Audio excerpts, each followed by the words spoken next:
got the podium feed.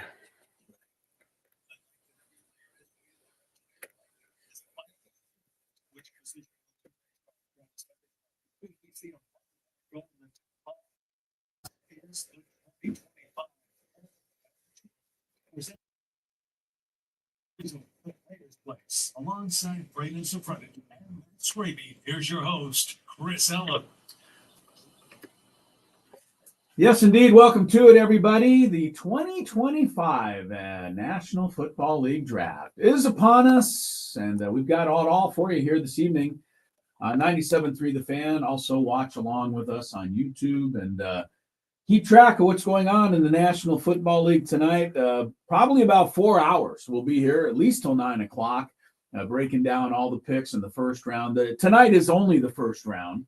The draft continues, of course, tomorrow and Saturday.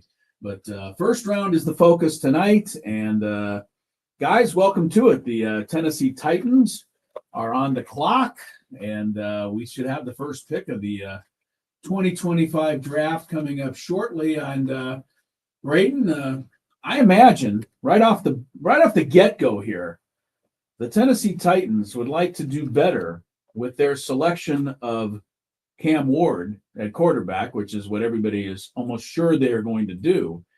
Hope he turns out a little better than their last two quarterback selections, Will Levis 2 years ago and Malik Willis 3 years ago. The reason that the Titans are in this position is because both of those guys stunk. And they keep drafting quarterbacks. Yeah, right. They're going to try again. They're going to try again where they have nothing else around them. They have a mediocre offensive line. They didn't really have any wide receiver weapons running. They decided to part ways with Derrick Henry. And then, how'd that work out for them? Some of the trades they've made. They traded away A.J. Brown to the Eagles. Yeah. For basically nothing. Helping teams win Super Bowl. Exactly. Basically. They let Derrick Henry go. Yeah, Derrick Henry and A.J. Brown. They fired Mike Vrabel for no reason. One of the best coaches in the league, although Skraby doesn't agree. Yeah.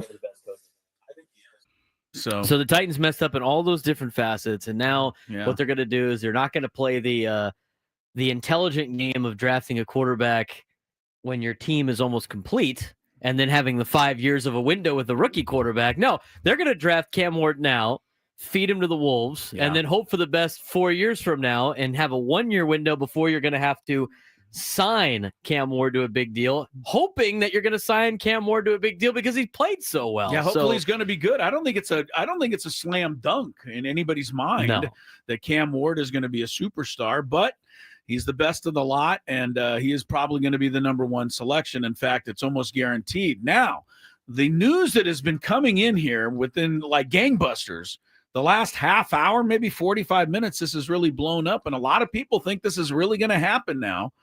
The Cleveland Browns currently have the second pick, and everybody has assumed all along that the Browns would take Travis Hunter, the Heisman Trophy winning two-way player, wide receiver, and a cornerback, defensive back, and Cleveland would be really happy with Travis Hunter going forward. But there are, not beyond rumors, Skraby, reports now that are saying the Browns are about to trade that pick to the Jaguars, swap with them at number 5, and the Jags may end up taking Travis Hunter.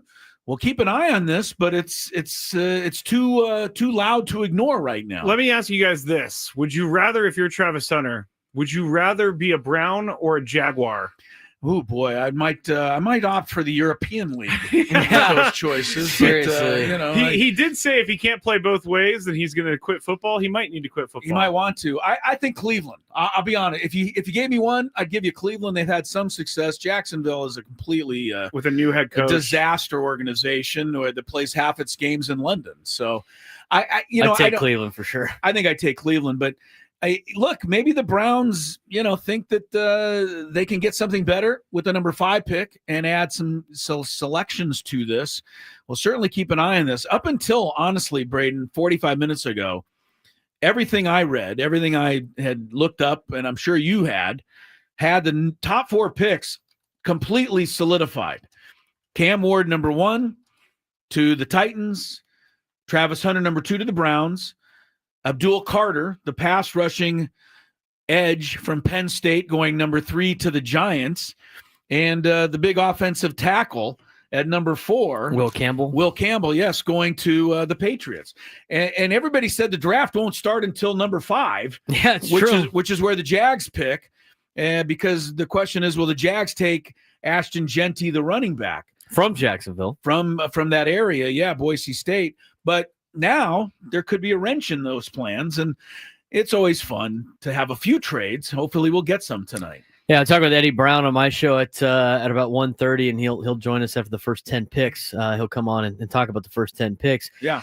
He was breaking down the and I asked him, because right around the time he was on was around the time that the news was breaking that the Browns were interested in trading the number 2 pick, and they were getting a bunch of interest in the number 2 pick, and the Jags were one of those teams. And so I asked Eddie, I said, well, who are they going to go potentially after and the number 2 pick? And he said it was going to be, it's definitely going to be Travis Hunter. That's the guy that they would want at the number 2 pick. Oh, I've been trying to sneeze bless for the you, last sir. 30 seconds. Gazoon time. I've always wanted to say that. But anyway, so he Do you know how to said, spell it? No. he said if they're trading up, they're going to trade up for Travis Hunter because they're already in a good spot to get Ashton Genty. So maybe that's the play the Jaguars think they could make, and add a guy that can play offense and defense for them. Now, I watched a lot of tape last night on some of these first round picks, and while watching Travis Hunter, I just feel like he is more of a corner than he is a receiver, and I think teams should view him as such. I get that feeling too. I watch him play as a wide receiver, and it's good. It's not anything that knocks my socks off. Nothing that I'd be like burning a number 2 pick in the draft on. But when I watched him play corner, and I'm watching some of the highlights, his recovery on routes that he gets beat on was impressive. Things across the middle on drags and mesh routes, he was able to recover on. Very impressive. His one-on-one coverage was great. I was watching the tape, and I was wowed by his corner ability. I was not wowed by his receiver ability. Not to say he's not a good receiver, right? But to me, I view him as a corner that you put him in on some couple packages on offense rather than a receiver that you have mix in as a cover guy. And every that's once in a exactly while. what the Browns have said they plan on doing And with that's him, what is Eddie play him said. at receiver and barely use him as a defensive back. I don't get so it. I don't get maybe it that's why the Browns are the Browns. What's I a don't more know. important position, cornerback or wide receiver? I I think it's a cornerback do in this too. day and age. In this day and age, football. yeah. Sorry. All right, the draft tonight is in Green Bay, Wisconsin, and Yes. people are huddled up, of course. Who's that guy? Even Is though that it's April, that's Clay Matthews. Matthews. Clay Matthews from went up USC. there and said, "The Bears still suck." That's fair. Well, they have. It not been is very Green good. Bay. They don't have much else to root against there. Roger Goodell is there. We'll take you to Green Bay with the announcement of the first pick, which should be coming up, like I said, in the next 10 minutes, and the Titans are on the clock. But Skraby, I think one of the interesting things in this draft to a lot of people who maybe don't follow it, all the nuts and bolts of this, is Shedeur Sanders, Deion's son, the quarterback of Colorado. Is he going to be selected early, like in the top 10? Is he going to be selected even in the first round? Is somebody going to trade up into the first round to get him? Is he going to fall to tomorrow? There's a lot of guessing going on as to exactly where he will end up. Number one, where do you think he'll go, or what do you think will happen with Shedeur? Number two, what do you think should happen with Shedeur? I'm really what do I think should happen? I wouldn't take him in the first round. I wouldn't take him as my quarterback of the future. I would take him as a project and see if he can translate to the NFL.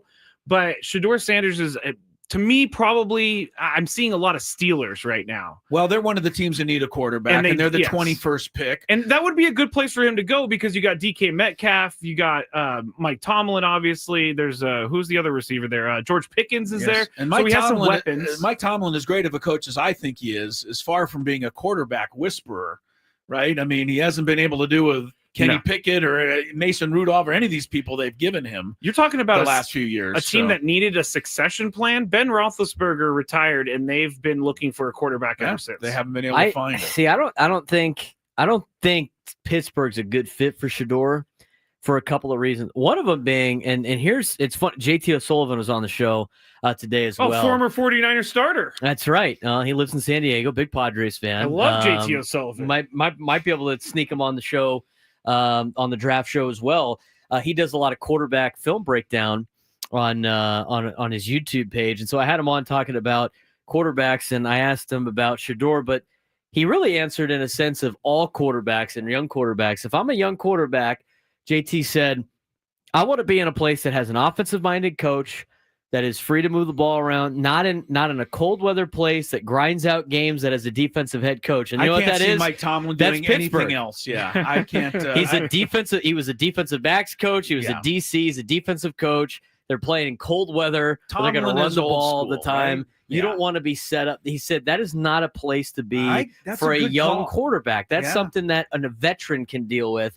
As a young quarterback, you want to be in an offensive-minded area. That makes a lot of sense. And Justin Fields was there last year, and he is a young quarterback, and he didn't say he played well enough to be the starter for the year, and so Russell Wilson took over. But I think you're right in that regard, Braden. Like, Shedeur Sanders needs a team that's going to really develop him instead of just kind of hoping that he gets better. He does a lot of good things, though. I mean, a high completion percentage. He makes a lot of Sunday throws. Sunday throws. How many completions does he get more than 10 yards down the off the line of scrimmage, though? Down the field. I mean, I'm seeing a lot over here on this. Now you're seeing some on the highlight. Well, these highlights make everybody look like they're going to the Hall of Fame. You know that. I mean, he's a solid quarterback. Okay. I just, the biggest thing with him though is the baggage of being Deion's kid, right? I mean, he's never not played for Deion. Well, he's always played for Deion. He played for him as a youth. He played for him in high school. He played for him all of college. Like how does Jackson State and Colorado? How does Shedeur do in the NFL? I do think that's a huge deal because Deion said, "Hey, we've always controlled the narrative with us. Like I've been his coach all the way. Now this is out of our hands. This is in God's hands now." That's what he was saying. Okay, and that kind of, if I'm a team, that kind of scares me away a little bit. Like, what, Shedeur can't be his own guy? Like, well, we'll find out. We got 5 minutes left for the Titans to make the first pick. He's talking to Cam Ward right now. It's pretty funny. They're on the phone like they're still kind of figuring it out, but everybody knows it's going to be Cam Ward here with the very first selection. I do think it's interesting that Shedeur Sanders is going to be the most talked about player tonight, and he may not get drafted today at all. Oh, well, that's just kind of a crazy thing. One other thing I wanted to mention, Skraby. You're so excited about J.T. O'Sullivan being on Braden's show, former 49er quarterback. Yeah. Braden told me he's working on trying to get Giovanni Carmazzi on. Whoa. Giovanni Carmazzi. Another big name 49er quarterback from the past. If you had a interesting name, I definitely remembered you, like Steve Bono. Well, I can tell you that Giovanni Carmazzi was one of the select six, Braden, that were taken ahead of Tom Brady in that draft that year. And so he'll always have to try to live that down. Do you kind of celebrate that a little bit? Like, I was in the same draft with Tom Brady. I think it's kind of embarrassing, frankly. I mean, I didn't pan out like he did. Yeah. I was expected to. No one panned out like Tom Brady. I don't know. Giovanni Carmazzi was a first-round pick by the then phony Niners. Way back when. That was a bad pick. All right, Tennessee Titans on the clock. We've already kind of discussed their situation. They're in this position because they made two horrible choices at quarterback in the last 3 years. They also haven't done much else right, Braden. J.C. Latham was their first pick, an lineman at number 7 last year. He's probably trying to develop. I don't know a lot about him. He started the second pick. He started all 17 games at left tackle as a rookie, 3 fumble recoveries. That's pretty good. Peter Skoronski, another lineman, was started their first all 17 games in 23. So they maybe do have the makings of a little offensive line coming together to help Cam Ward. They were expecting Treylon Burks to be A.J. Brown. That was a number 1 pick, and that hasn't worked. They also just picked up Lockett from Seattle. I kind of think his best days are behind him. They are, I would imagine. Cam Ward's going to have not quite. He contemplated retirement a couple of years ago. Tyler Lockett did, yeah. So the amount of hits he took. All right. The draft order at the beginning is Titans and then Browns, and then it moves on down the line to the Giants, and then it goes to the Patriots, the Jags, the Raiders at number 6, Jets, Panthers, Saints, and rounding out the top 10, the Bears. With the first pick in the 2025 NFL Draft, the Tennessee Titans select Cameron Ward, quarterback, Miami.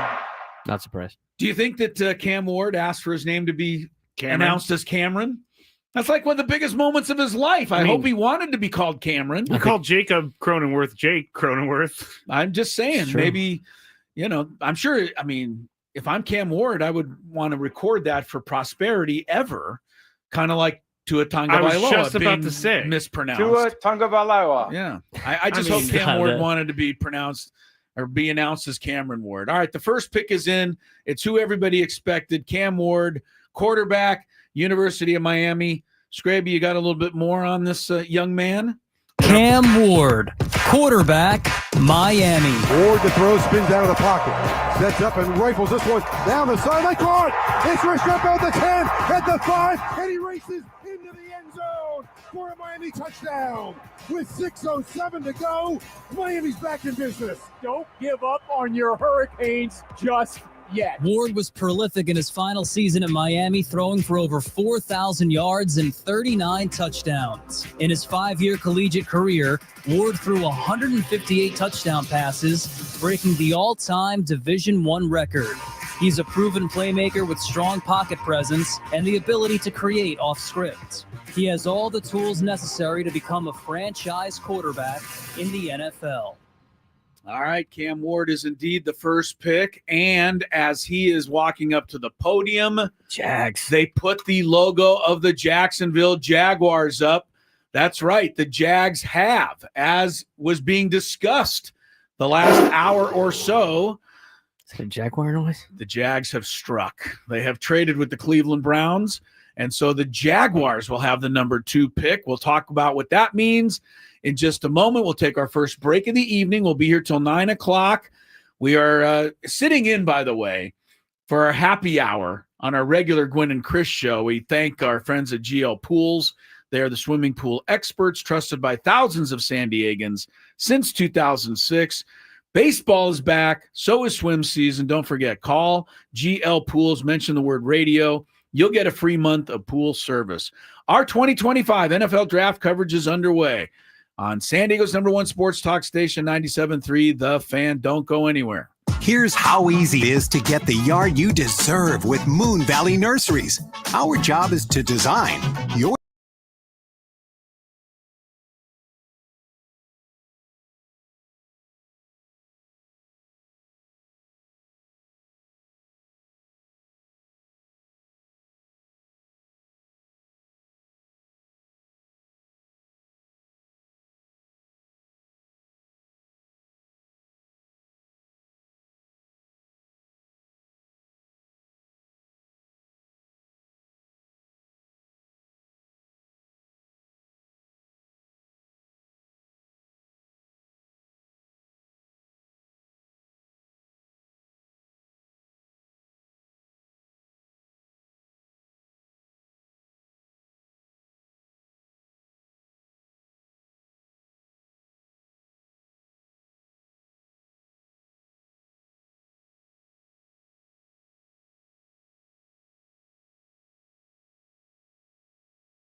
as announced by Commissioner Roger Goodell, the quarterback of Miami.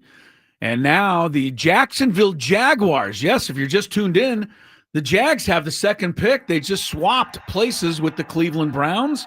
The Cleveland Browns have traded the second pick to the Jacksonville Jaguars.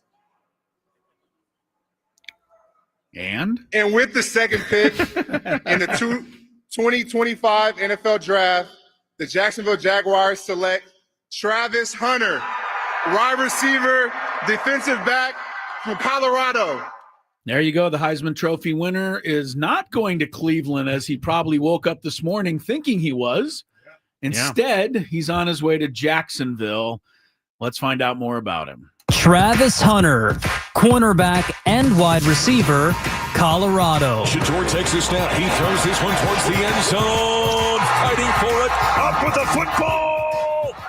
Touchdown.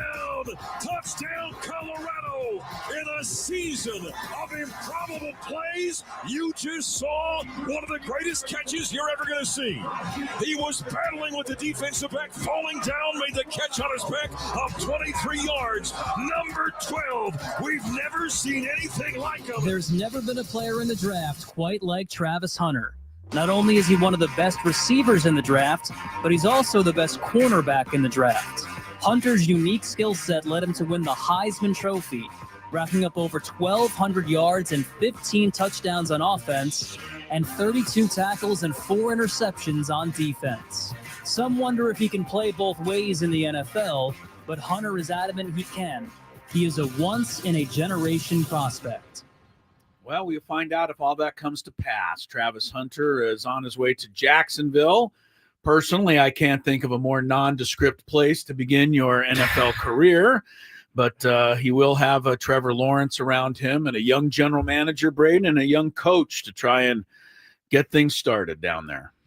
Youngest general manager in the NFL. So, interesting trade. Yeah. I mean, obviously Travis Hunter is, best athlete in the NFL draft with everything that he can do. As I mentioned before, I like him better as a corner than I do a wide receiver. I think there's a lot of different things that you can use him for offensively and select packages. But, the big test is going to be at 6 feet tall, 188 pounds. Can Travis Hunter play both ways for long periods of time? I just think it's such a toll on your body when you got to go it's an excellent 17 games in the National Football League playing at an elite level. And at his size, can his body hang up and do everything that he needs it to do in playing both sides of the ball? I mean, that's a very difficult task in the National Football League, but it's you can't go wrong picking a guy as athletic as he is.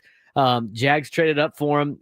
We'll see how he does now in Jacksonville. The Shohei Ohtani of football, Skraby. What do you think of Travis Hunter?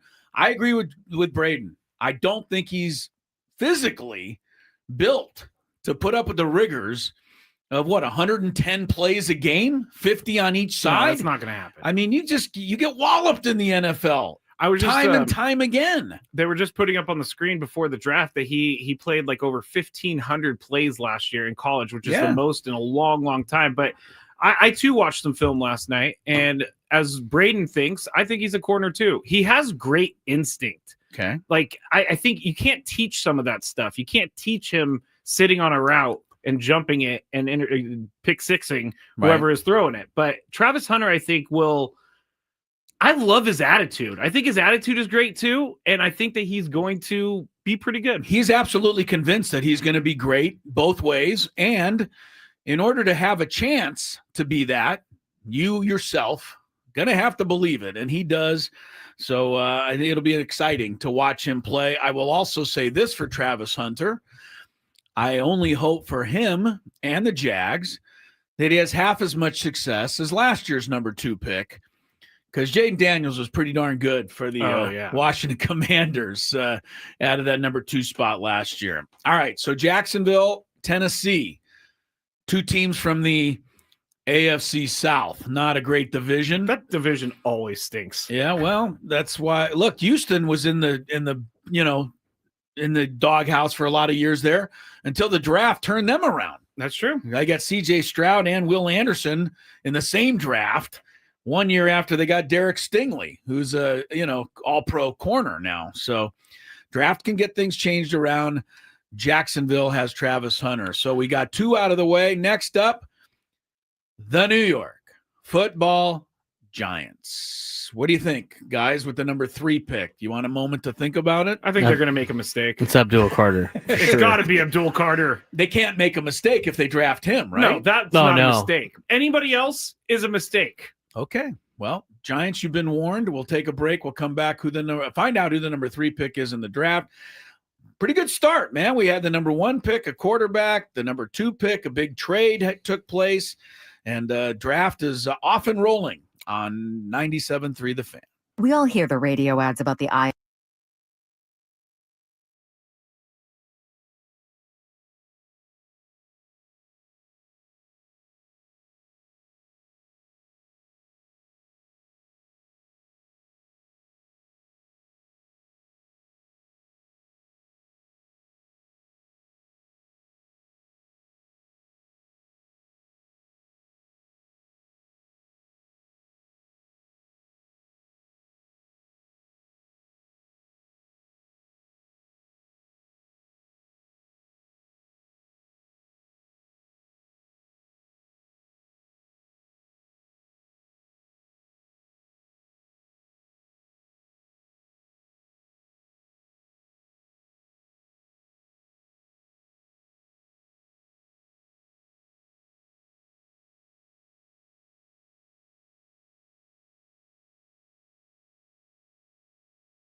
at the 24-yard line.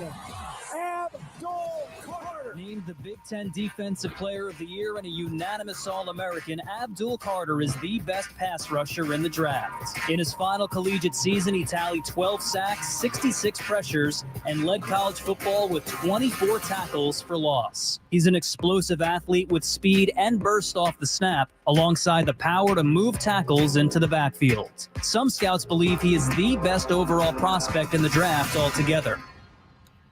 And you heard that bio because the New York Giants, as expected, did take Abdul Carter with the 3rd overall pick. Giants did not waste any time, guys. Their clock didn't tick down at all. They were like, get me up on there before somebody changes our mind.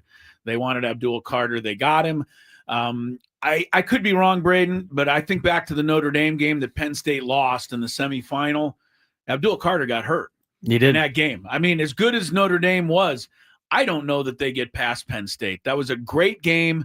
Abdul Carter could have made the difference. He was that good of a player. He is that good of a player. And as that thing mentioned, he might be the best player in the draft. I think he is the best player in this year's NFL draft from everything that he can do. He can line up in a 5 technique. You've seen him in the interior. He dropped into coverage a couple of times. His relentlessness to the ball is pretty top notch. I mean, you look at some of the next gen stats for the NFL has put out. He's got a 95 production score, ranked him the best defensive end and edge player. He got ranked the 6th most athletic, and then a 90 score on his total score. But even that on the prospect grades, the best grade you can get is an 8, which is the perfect prospect. He got a 7, which means he's a Pro Bowl talent. That's exactly what he is. He's going to do a lot of great things, I think, for the New York Giants. You pair him with Thibodeau, and you're going to have a relentless pass rush. But it's the other things too. It's his run defense and holding gaps, being able to do that as an edge player. Really remarkable. And when you start looking at some of the tape, you watch Abdul Carter, and then you watch some of the other defensive ends and the edge players in this draft. It is such a noticeable difference between Abdul Carter and everybody else in terms of sheer athleticism, talent, motor, everything. He is almost the perfect prospect, if you will. And I thought this is the easiest. I thought the Giants in the first round had the easiest pick. They didn't need, they could go quarterback, but the reality is they weren't going to get Cam Ward. You don't want to waste the number 3 pick on Shedeur Sanders. Whatever Cleveland was going to do, you were going to do the opposite. As soon as the Jags picked Travis Hunter after the trade with Cleveland, you get Abdul Carter. It would have been the same thing on the other side. If the Jags or Cleveland wanted Abdul, then you would have taken Travis Hunter. You would have had a good pick in one of those 2 picks anyway. If you believe in this kind of stuff, the previous guys to wear number 11 at Penn State include Micah Parsons, Navarro Bowman, and LeVar Arrington, who are all really good. And now that number's not retired. And now comes Abdul Carter. I think he's only the 2nd best rush end from Penn State, though. Dolphins have Chop Robinson. 25 NFL draft. Next pick. The New England Patriots select Will Campbell, tackle, LSU. Will Campbell, a guy who one day may block Abdul Carter, or may try to, out of LSU, goes with the number 4 pick to the Patriots. The idea here being protect their new young quarterback, Drake May. Will Campbell, tackle, LSU. A technically refined pass protector, Will Campbell is ready to become a day 1 starter in the NFL. He has exceptional footwork and the intelligence to recognize stunts and blitzes from opposing defenses. His talent was obvious from his play, as Campbell allowed just 5 total sacks across over 2,500 collegiate snaps. That includes a 24-game stretch without allowing a single sack. Campbell should become a top-level tackle and an offensive line anchor for years to come. Wearing a pinstriped green suit up there. Will Campbell, as expected, number 4 pick. I will caution the Patriots. I did some research myself today, guys. I didn't look at film, but I did do some research. Small arms. There have been 23. Sorry, what? Small arms. I don't know about Will Campbell. He's got small arms, apparently. Apparently, okay. Well, I'm sorry to hear that. No, I'm sorry to hear that. Here's what I do know. There have been 23 offensive linemen picked in the first round of the draft over the last 3 years. 23. Only 2 have reached the Pro Bowl. doesn't mean that they're all failures. It means that it takes offensive linemen a longer time to develop than most positions. The only two guys have made it, Tyler Smith, a 24th pick by Dallas 3 years ago, and Tyler Linderbaum, a center for Baltimore. Those are the only two offensive linemen who have been in the Pro Bowl the last 3 years among first-round picks. So Will Campbell, he may play, he may, get it done, but it may be a while before he's great. Skraby. Yeah, takes time. I would say that offensive tackle is one of the most important positions on the field. Yes, so would all the quarterbacks. Yes, all the quarterbacks. Yes. Other people would say other positions are important, like quarterback. But if he can help the Patriots protect Drake May, I think Drake May can be pretty good because Drake May already especially showed if they last give him year. a receiver. Yeah, if they get him a England. receiver. I just saw something on the screen about the Patriots. Out of the last 5 seasons, they've missed the playoffs 4 times. When was the last time that happened? I mean, before the year 2000, for sure. Before Tom Brady? When I was younger, the Patriots with Dolphins used to mop up on them, but that doesn't happen anymore. Your thoughts on Will Campbell, Braden Surprenant? Well, so far chalk across the the board here. We said the first 4 we knew. Yeah, but that was going to be the case. Will Campbell, I mean, his biggest knock is obviously his arm length. I mean, that seems to be that's a huge deal. A problem, but Vrabel doesn't seem like he cares. So why should you? He was the best offensive tackle in the draft. The way he uses his knowledge of and being in his film study has led to helping him be a little bit more agile than probably you would think for a player of his size. I mean, he comes in at 6'6", 319 pounds, but he does a pretty good job. He is. He was tested by a battery of NFL caliber pass rushers in the SEC. I mean, think about all the players that he had to go against in the SEC. Yeah. And did a really good job. Sometimes he gets a little too far over his skis, can be knocked off balance.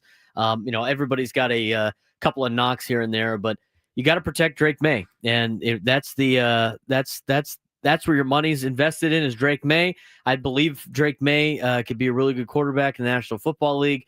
If he's well protected. Last year, the Patriots, they had like a brand new O-line every week. Yeah. I mean, they didn't have their half their starting line in week 1. They didn't have their half of their starting line. So you keep Drake May upright, maybe add some weapons a little bit later in the draft, and you might be able to turn things around. I love the hire of Mike Vrabel, and he's going to bring that edge up there in New England that they've been lacking the last couple of years. He already laid down the law, did he not? Yeah. No cell phones in the meeting room and all that stuff. I like Mike Vrabel also.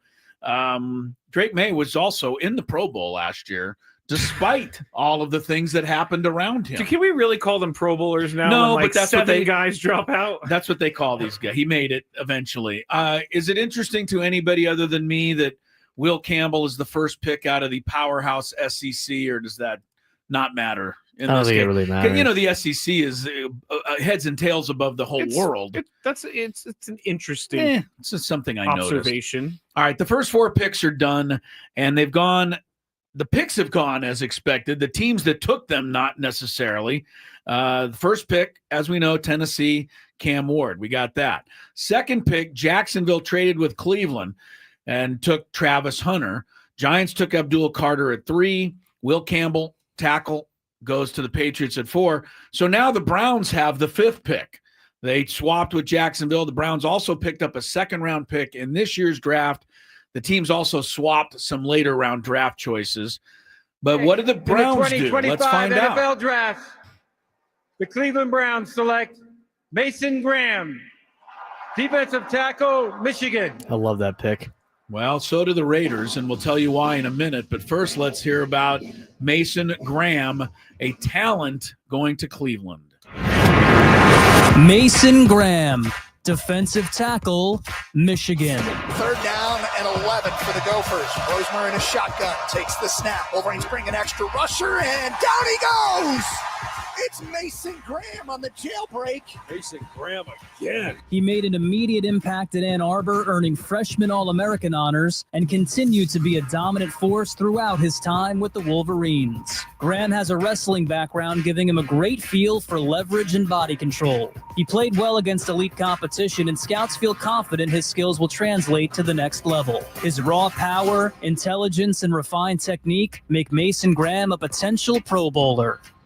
Well, we'll see about that. The Cleveland Browns trade swap. They pass on Travis Hunter. Obviously, felt Mason Graham would be just as good of a fit, and they picked up an extra pick along the way.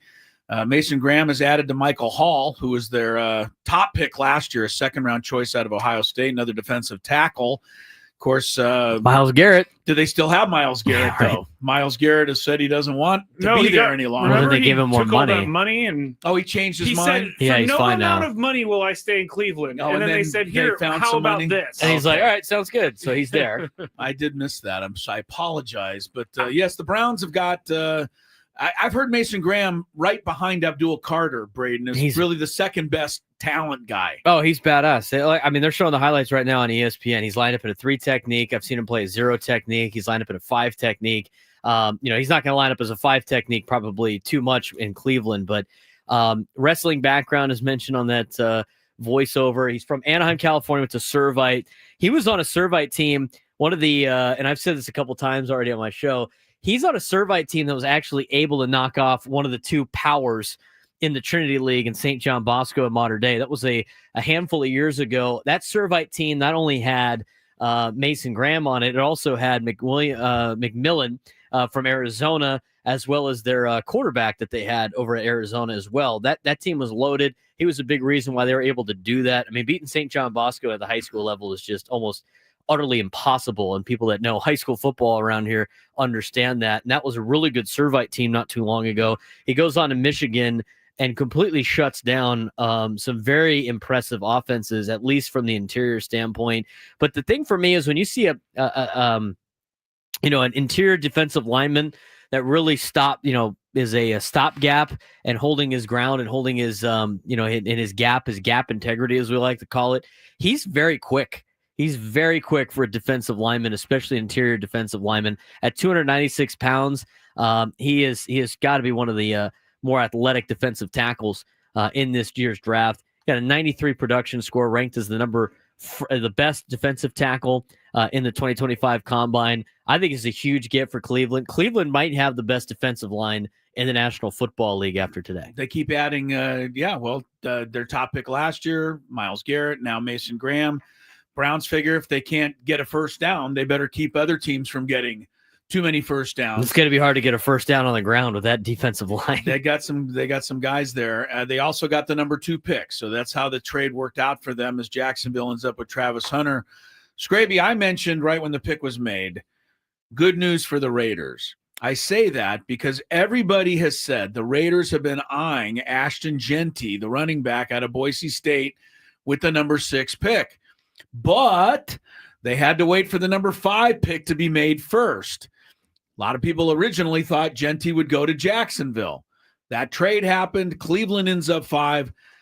Lo and behold, Jeanty's available for the Raiders. We'll see if they pounce here in a few minutes. I think they should. They don't really have a running back right now. They lost Josh Jacobs to the Packers, which was huge. I can't even remember. Was it you had the running back in fantasy? What was his name? I didn't keep him for long. Zamir White. Zamir White. That's he it. didn't last long. Would be a great pick for the Raiders. Oh, here we go. 2025 NFL Draft. The Las Vegas Raiders select Ashton Jeanty, running back, Boise State. There you go. So I love it. The Raiders strike. You're right. They don't have a running back. Now they have one. It's interesting because running backs sometimes are phenomenal. Other times they're not. Interesting. Last 3 years, first round, only 2 running backs total were taken. Jahmyr Gibbs and Bijan Robinson, both in the 2023 draft. And those guys turned out pretty good. They both turned out good. Now it's Ashton Jeanty's turn to try. I think he has what it takes. I really do. Watching him at Boise State, he just seems like he is an NFL style running back. He can rush. I mean, what it says right there, led NCAA with 2,600 rush yards in 2024. He could also catch the ball in the backfield. I was going to use what they said on there, slippery and elusive, but I thought you guys were going to make fun of me. He's good. I really like Ashton Jeanty. He's also powerful. I looked at the Penn State game to see how does Ashton Jeanty match up against a real powerhouse team. Didn't have a big game, but don't know that he had a lot of running room either, Braden. It wasn't like it normally was. Genty gets some room. He can make it go, and he's tough. I mean, he broke dozens of tackles that I saw this year. Yeah, he did. I mean, obviously, he did a lot of that against some Mountain West competition, but even against Penn State, I mean, he was bruising a little bit. And here's the other thing: I mean, there's not a lot of linemen that can block Abdul Carter, and there's not going to be any linemen at Boise State that can block Abdul Carter in the defensive front for Penn State. I like the pick for the Raiders. It's a good prospect. You know, some of the negatives are. He had an insane workload last year because he was the best player on the field for Boise State. An absurd amount. He had 374 carries last year, including 279 over the final 9 games of the season. That's a lot. That's taken a lot of hits. You know, sometimes he's limits his ability to make sharp downhill cuts. You know, with his kind of tight hips that he has. You know, he's fumble prone once defenders start badgering for the football. Those are coming with some of the knocks. I think he's got some sneaky speed to him. He's not one of the faster running backs in this year's draft, but as you mentioned, he's big, physical, athletic. He's going to be a load to bring down, and he's going to wear people out. I mean, that's the thing. So, Raiders get a running back.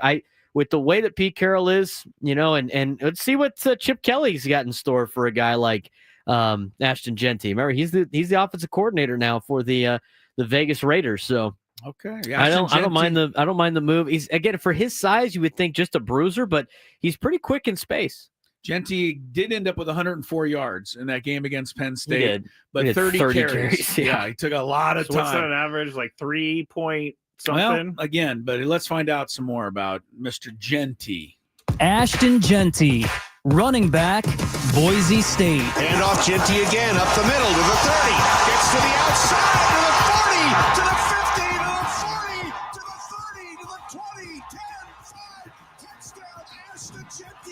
It's 20-0. 75 yards for Ashton Genty on the run. The Heisman runner-up had an electrifying junior year at Boise State. Genty ran for 2,600 yards, 29 touchdowns, had 24 runs of over 20 yards, and 5 touchdowns of 70 yards or more. He's a transformational talent, the type that can completely change an offense. He is slightly undersized at 5'9" and 215 pounds, but Ashton Genty could immediately become one of the NFL's best playmakers. All right, the Raiders certainly hope he becomes that indeed. 6 picks in, and I think the 6 players many thought would be taken have been selected. Ashton Genty, number 6, going to the Raiders after Mason Graham. The Michigan defensive tackle went to the Browns. If you just tuned in, the Browns ended up with the number 5 pick, trading the number 2 pick to Jacksonville, and Jacksonville ended up with Travis Hunter. That brings us to the Jets. Jets. They're going to take your guy. Skraby, you think they're going to take my guy, who's the tight end at Penn State, Tyler Warren. Yep. He's not my guy, but I sure like him. And you think the Jets are going in that direction, huh? I think that would make sense for them. I really do. I mean, they have so many offensive weapons already. They have Garrett Wilson. They have Breece Hall. If they could get a tight end like Tyler Warren, who could also do other things in the offense, they could be pretty dangerous. They just have to figure out, with Aaron Glenn being the head coach, they just have to get through that. But I think that would be a good pick for them. Only 2 tight ends, Braden, have been taken in the first round over the last 3 years. I think you're going to get 2 this year. But one was Dalton Kincaid, who's been pretty good, but not a Pro Bowler yet.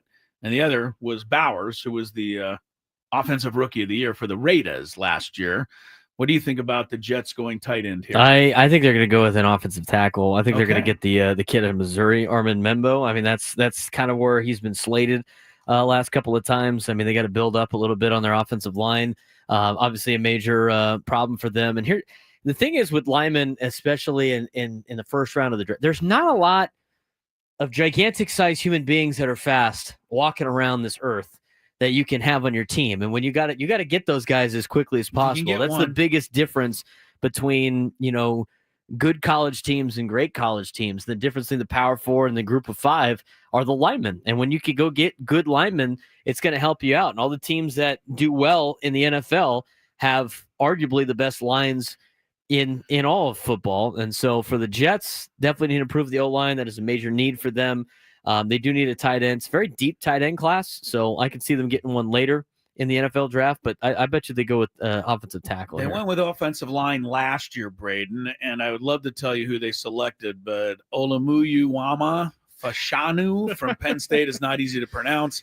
He did start 15 games, though, last year on the O-line. So, maybe they go that way for a second consecutive year. I said the Giants were going to think about maybe, because the rumor was if they drafted Carter, they were going to put Thibodeau on the trade block because of not picking up his option for his 5th year. Joe Sheen has said his team is picking up Kayvon Thibodeau's 5th-year contract option. So now you're going to have Thibodeau and Abdul Carter. If Joe Sheen makes a decision on a contract, it's a gimme. It's the best decision that you can make. Well, if you're an Eagle fan, it is. As it Carolina last year is fielding calls about trading the number 8 pick. All right, their Jets are up next with 7, then the Panthers with 8. We are in the middle of our 2025 NFL draft coverage. While we have a second, we want to thank our friends at Spiro's Mediterranean Cuisine. Yes. They brought us a beautiful dinner tonight. We really appreciate it, Sharon thank you. and April and everybody at Spiro's. And as we've told you all the time, they're going to take amazing care of you. Coronado, La Jolla.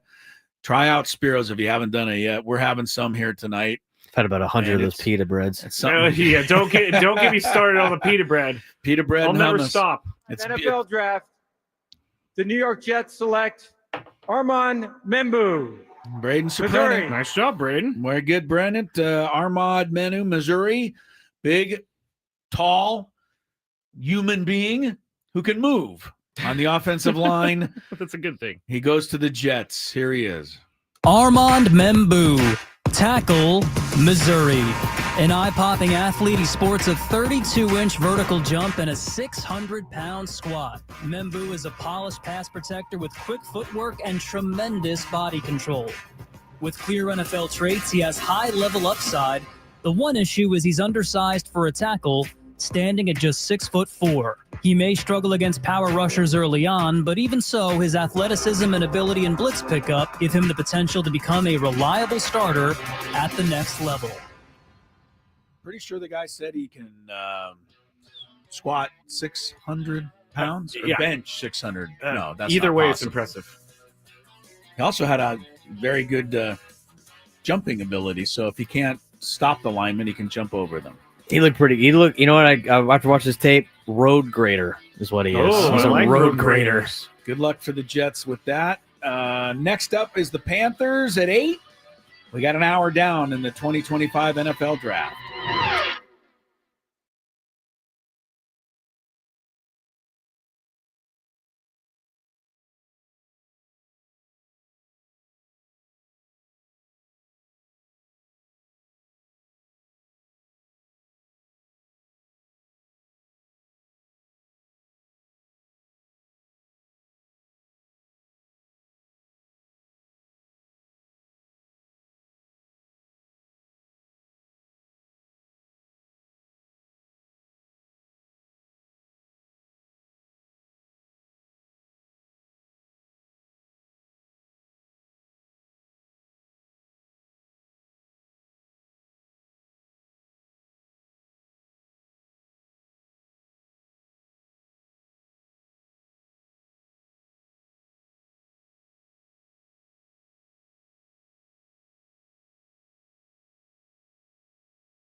Presented by the all-new Hamul Casino Resort, the Players' Place, on 97.3 The Fan. All right, welcome back. Hour number 2 of our 2025 NFL Draft coverage on 97.3 The Fan. Chris Ello, Braden Surprenant, and Matt Skraby in our Odyssey Palace studios. 7 picks are down. The New York Jets just took the 7th selection, going with the big offensive tackle, Membo of Missouri.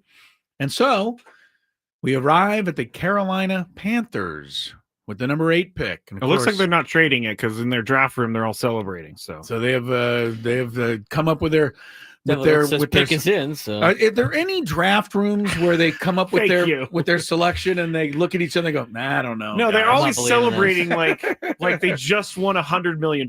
Yeah, I don't think this is going to work. But what the hell? Celebrate like they won the Super Bowl. Somebody take the sheet up to the commissioner.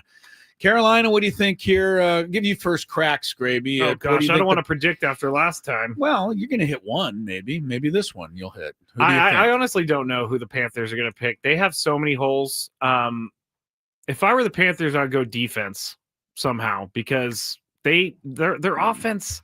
They gave up 31 points a game last year, is the worst in football. And their running back situation's not great. I say they go defense, but I don't know of a player that they're going to take. I would take Jalen Walker if I was them. That's where I thought they would go with. He's a edge rusher from Georgia. He was the second-ranked edge rusher after Abdul Carter. You say, though, Braden, Abdul Carter's up here. Jalen Walker's second, but way back here. Jalen Walker looks stiff compared to Abdul Carter. He just and the other thing with Jalen Walker is he's 6'2". He's kind of a tweener. He's not big enough to be really a menacing edge. 2025 NFL Draft. Let's see what happens. The Carolina Panthers select Teteroa McMillan. Wow. Wide receiver. Okay. We have to talk about Jake on the chat has predicted every single pick correct before it's happened. It's probably on Reddit. Apparently, somebody leaking it on Reddit. Apparently, Jake has seen this draft before. Apparently, because he picked it. He keeps picking them. 8 for 8 for Jake. All right. Well, let's find out who he's going to take next. But before we do that, let's talk about this wide receiver from Arizona. I think, did this guy not play here at Snapdragon a couple years ago against the Aztecs and torture them? I thought he did. McMillan? Yeah. I don't know. I mean, I remember that game. It was the hottest day of all time at Snapdragon. He's anyway, legit. Yeah. I've seen comparisons, if that's fair, to Mike Evans. And that's a pretty good guy to be compared to. Let's a very good guy. See what they say. McMillan, Teteroa McMillan. Or close to that. Teteroa McMillan, wide receiver, Arizona. Fafita looking for T-Mac across the middle. T-Mac, give him another 6. 40 yards out. Oh, man. This kid is a ball. Oh. I mean, he's been better than we advertised. With a rare combination of size, hands, and route running, McMillan has the tools to become a primary pass-catching weapon. He tallied over 1,300 yards and 8 touchdowns last season, using his 6'5" frame to consistently create separation. He lacks top-line speed, but makes up for it with terrific route running and an elite ability to track the ball. He should make an immediate impact at the next level. There he goes. Teteroa. Or Tagovailoa? No. No. Tua Tagovailoa. Yeah, McMillan did catch a touchdown, by the way, in that game against the Aztecs that opened up Snapdragon Stadium many years ago. Anyway, Carolina, I don't know. I'm not – they know their team better, but they took a wide receiver last year, Xavier Legette. They took one in the second round 2 years ago, Jonathan Mingo. They took a running back last year, Jonathan Brooks, in the second round. They took Bryce Young, first-round quarterback. What are they missing last 2 years? No linemen. Offensive linemen. Nothing interior. Right, that's what I'm thinking. And, you can load up. That's their third wide receiver in the last 2 drafts or 3 drafts to go with 2 running backs and a quarterback. It's all very nice, but if nobody's blocking for any of these people, they're not going to do much. It seems very like Madden fantasy draft where your next best guy isn't him, but you pick him anyway. It doesn't make sense to pick another wide receiver to me. This is why Carolina stinks. But Jake said so. So Jake said so. What has Jake got for the ninth pick? He's saying that the Saints select Kelvin Banks. All right. Well, Kelvin Banks. I'm not gonna argue with Me whoever neither. Jake is on the chat out there. Is he the same Jake from State Farm, or is that a different one? No, but Jake said he's getting it from Reddit. Well, why would Reddit know the picks before the commissioner announces them? I'm not sure. I'm not so, sure. I mean, unless I'm missing something here, you guys know more about Reddit than I do. He said he's getting information like just pouring in since he's one of the moderators for Reddit on College Football Reddit. Well, he's doing a hell of a job so far, Jake. Keep it up. So who's the win? I got to see who the pick is going to as we get into the ninth pick. It is the Saints. Yes. Yeah, Saints. To go back to McMillan, he is he's very much a jump ball threat for sure. He played volleyball in high school as well. It taught him how to jump and how to use the approach.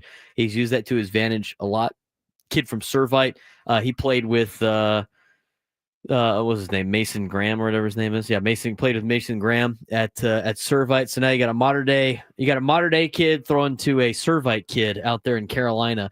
But as you mentioned, I mean, it's just, to me, it seemed like kind of a reach for Carolina to go get McMillan this early in the draft. I mean, obviously, if they really wanted him, that's what they wanted to go get. But he wasn't going to be available. I thought the Cowboys were going to get McMillan. Obviously, they might have to pivot now.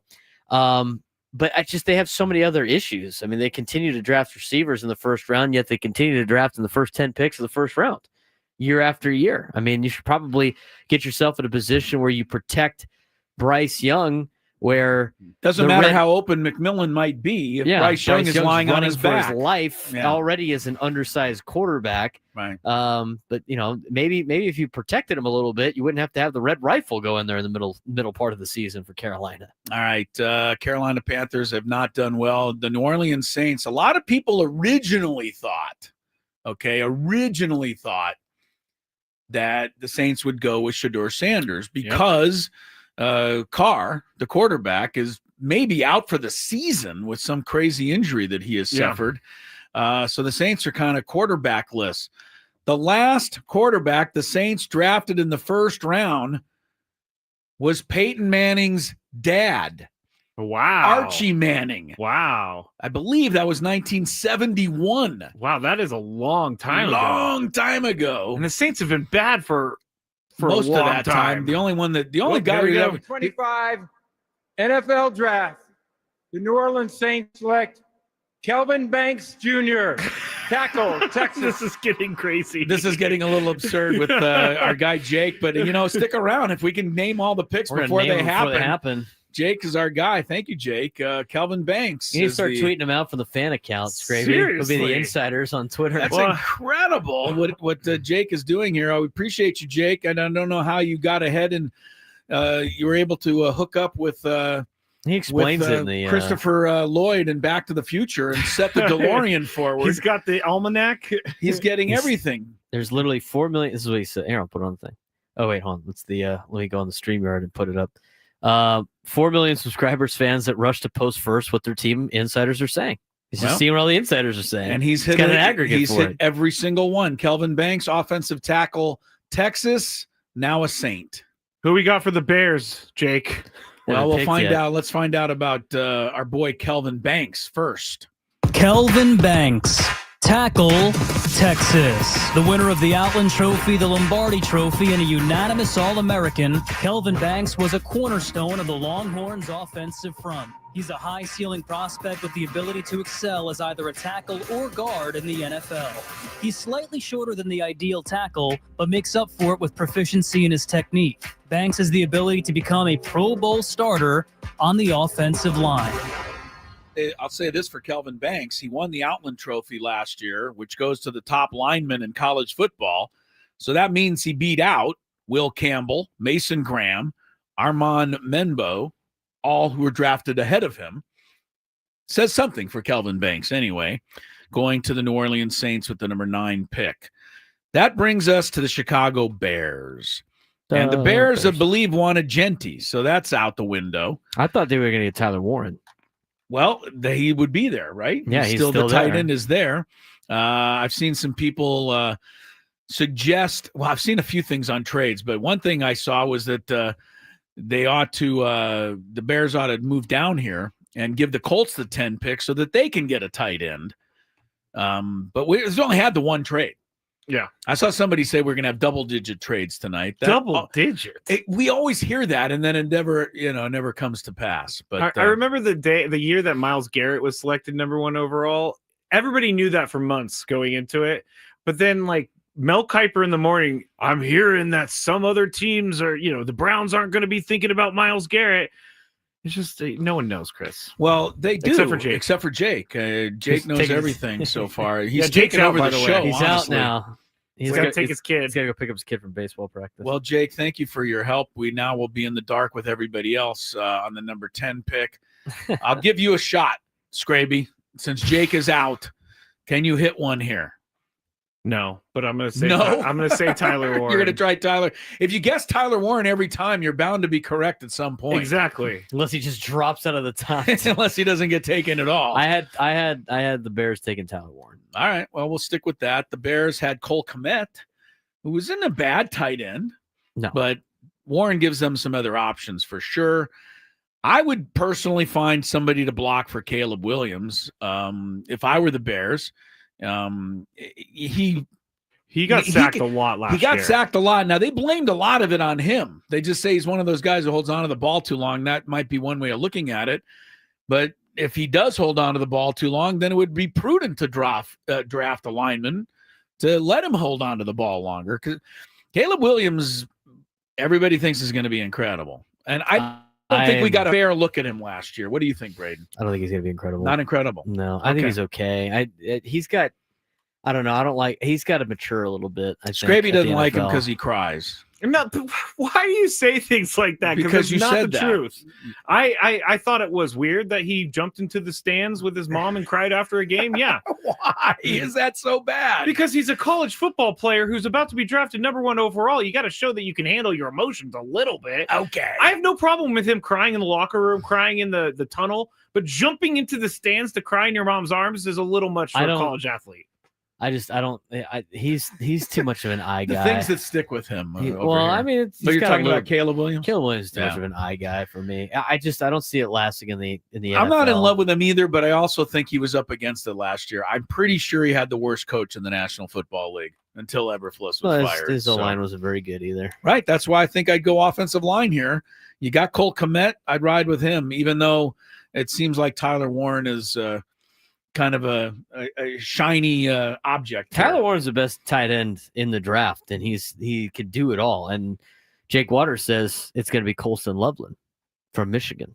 Colston Loveland, who's the other tight end in this draft. And I watched both players on tape last night, and I was way more impressed with Tyler Warren than I was with Colston Loveland. But we'll see what Chicago's got.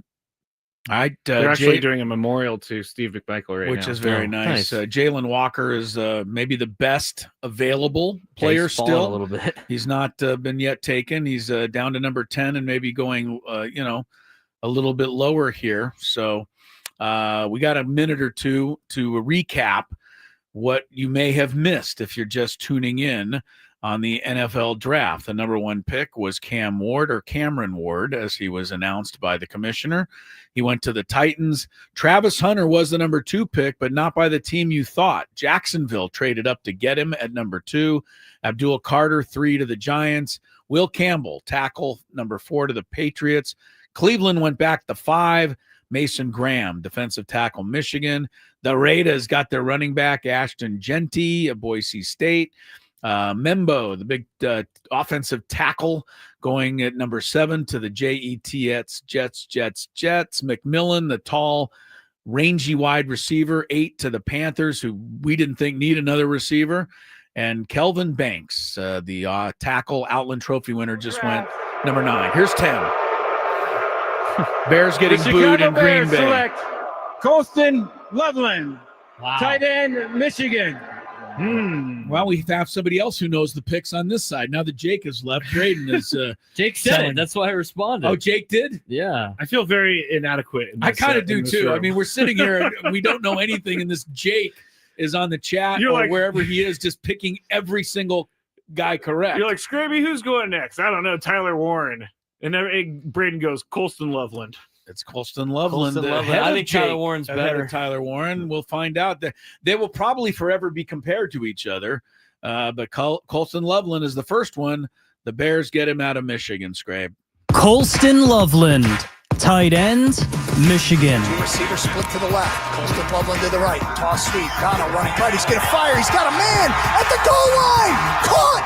Touchdown. Colston Loveland from Donovan Edwards. And Michigan makes it 22-10. With natural hands and route running ability, Colston Loveland profiles as a future dynamic receiving tight end in the NFL. The former high school basketball standout uses his 6'6" frame to box out defenders. An aggressive runner, he frequently racked up yards after the catch as well. Loveland's ability as a blocker needs work, and he can occasionally look upfield before securing a catch, but he has tremendous upside as a receiver. All right. Personally, if that was my bio, I wouldn't be thrilled. I'm not a fan of somebody telling me that I don't catch the ball all the time because I look up too soon, and I'm not a very good blocker. I'm, but that's the Bears. That's their guy. He's a tight end. Maybe he'll be all pro for all I know. Loveland goes to the Bears. There's some draft analysts that have him as a third-round pick. And he's going to number 10. Interesting. I can't believe he's going before Tyler Warren on a tight end side. So Chicago probably should have went with an offensive tackle. I thought if you were going to take a tight end, you get a guy like Tyler Warren who lined up at center, got a touchdown, threw the ball, ran the ball. I mean, the guy was Booby Miles out there. He can pass. That's literally what Tyler Warren was the entire season for Penn State. And Colston Loveland passes him up, and another Michigan man off the board. All right, next up. We got to take a break for this. The 49ers. Skraby, your club is next. We'll find out about their pick when we return on our 2025 NFL draft coverage. The Window Depot wants to help bring your dream kitchen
10 picks in, 22 to go in the first round of the 2025 NFL Draft. Chris Ello, Braden Surprenant, Matt Skraby, and Jake, whoever he is, making all of the picks ahead of time. So we might as well tell you that even though the 49ers have not announced anything, apparently they are about to select the edge rusher from the University of Georgia, Mykel Williams, with the 11th pick.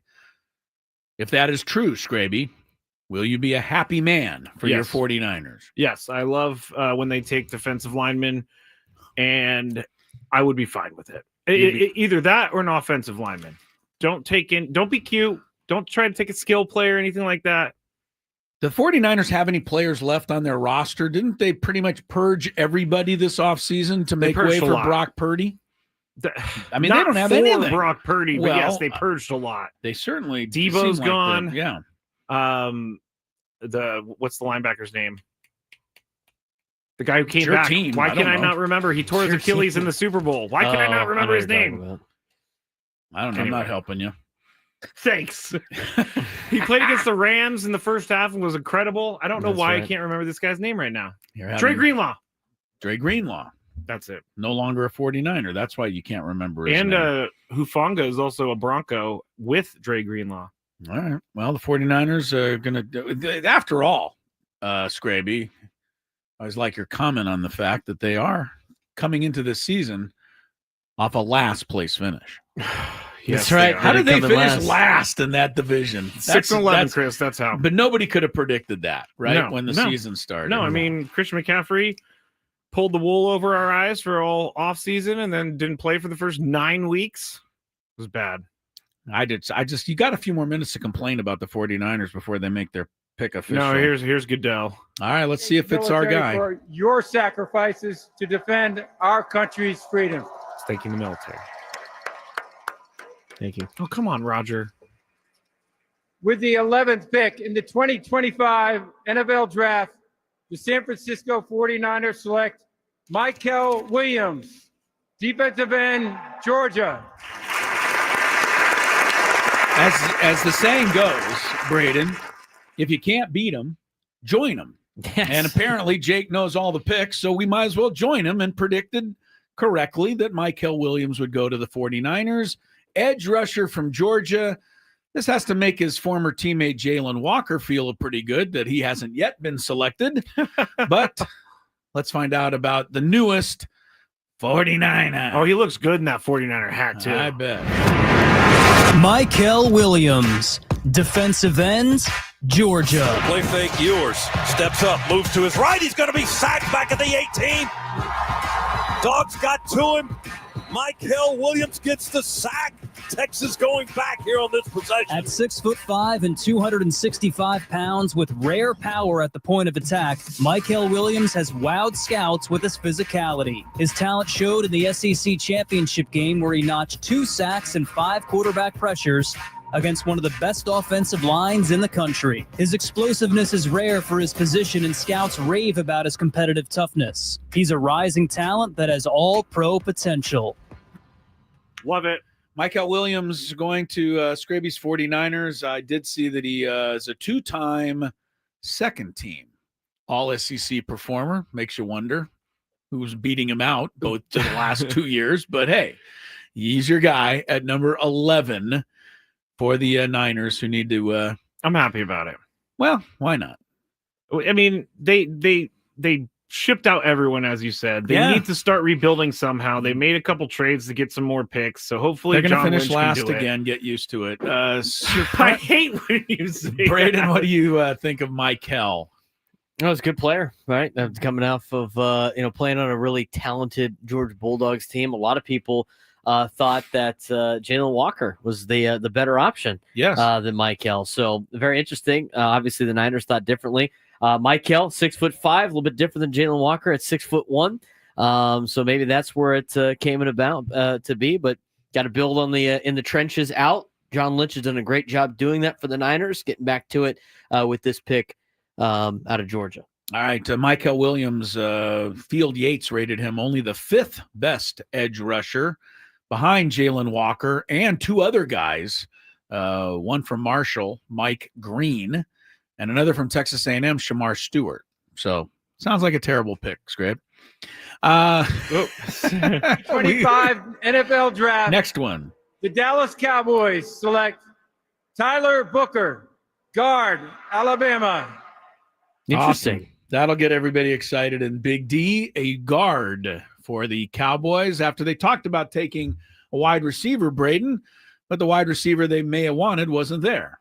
No, it wasn't. McMillan was not there. That was one of the receivers that they were looking for. That was the receiver that has been picked by multiple mock drafts, for the Dallas Cowboys. So I thought maybe even, last minute last night, it was a lot of Tyler Warren talk to the Cowboys if he were to slip down there. Cowboys needed to upgrade their offensive line. They do it with Tyler Booker, interior lineman, offensive guard out of Alabama. So giving some protection to Dak Prescott. All right, that's the 12th pick. That means Lucky 13 is next.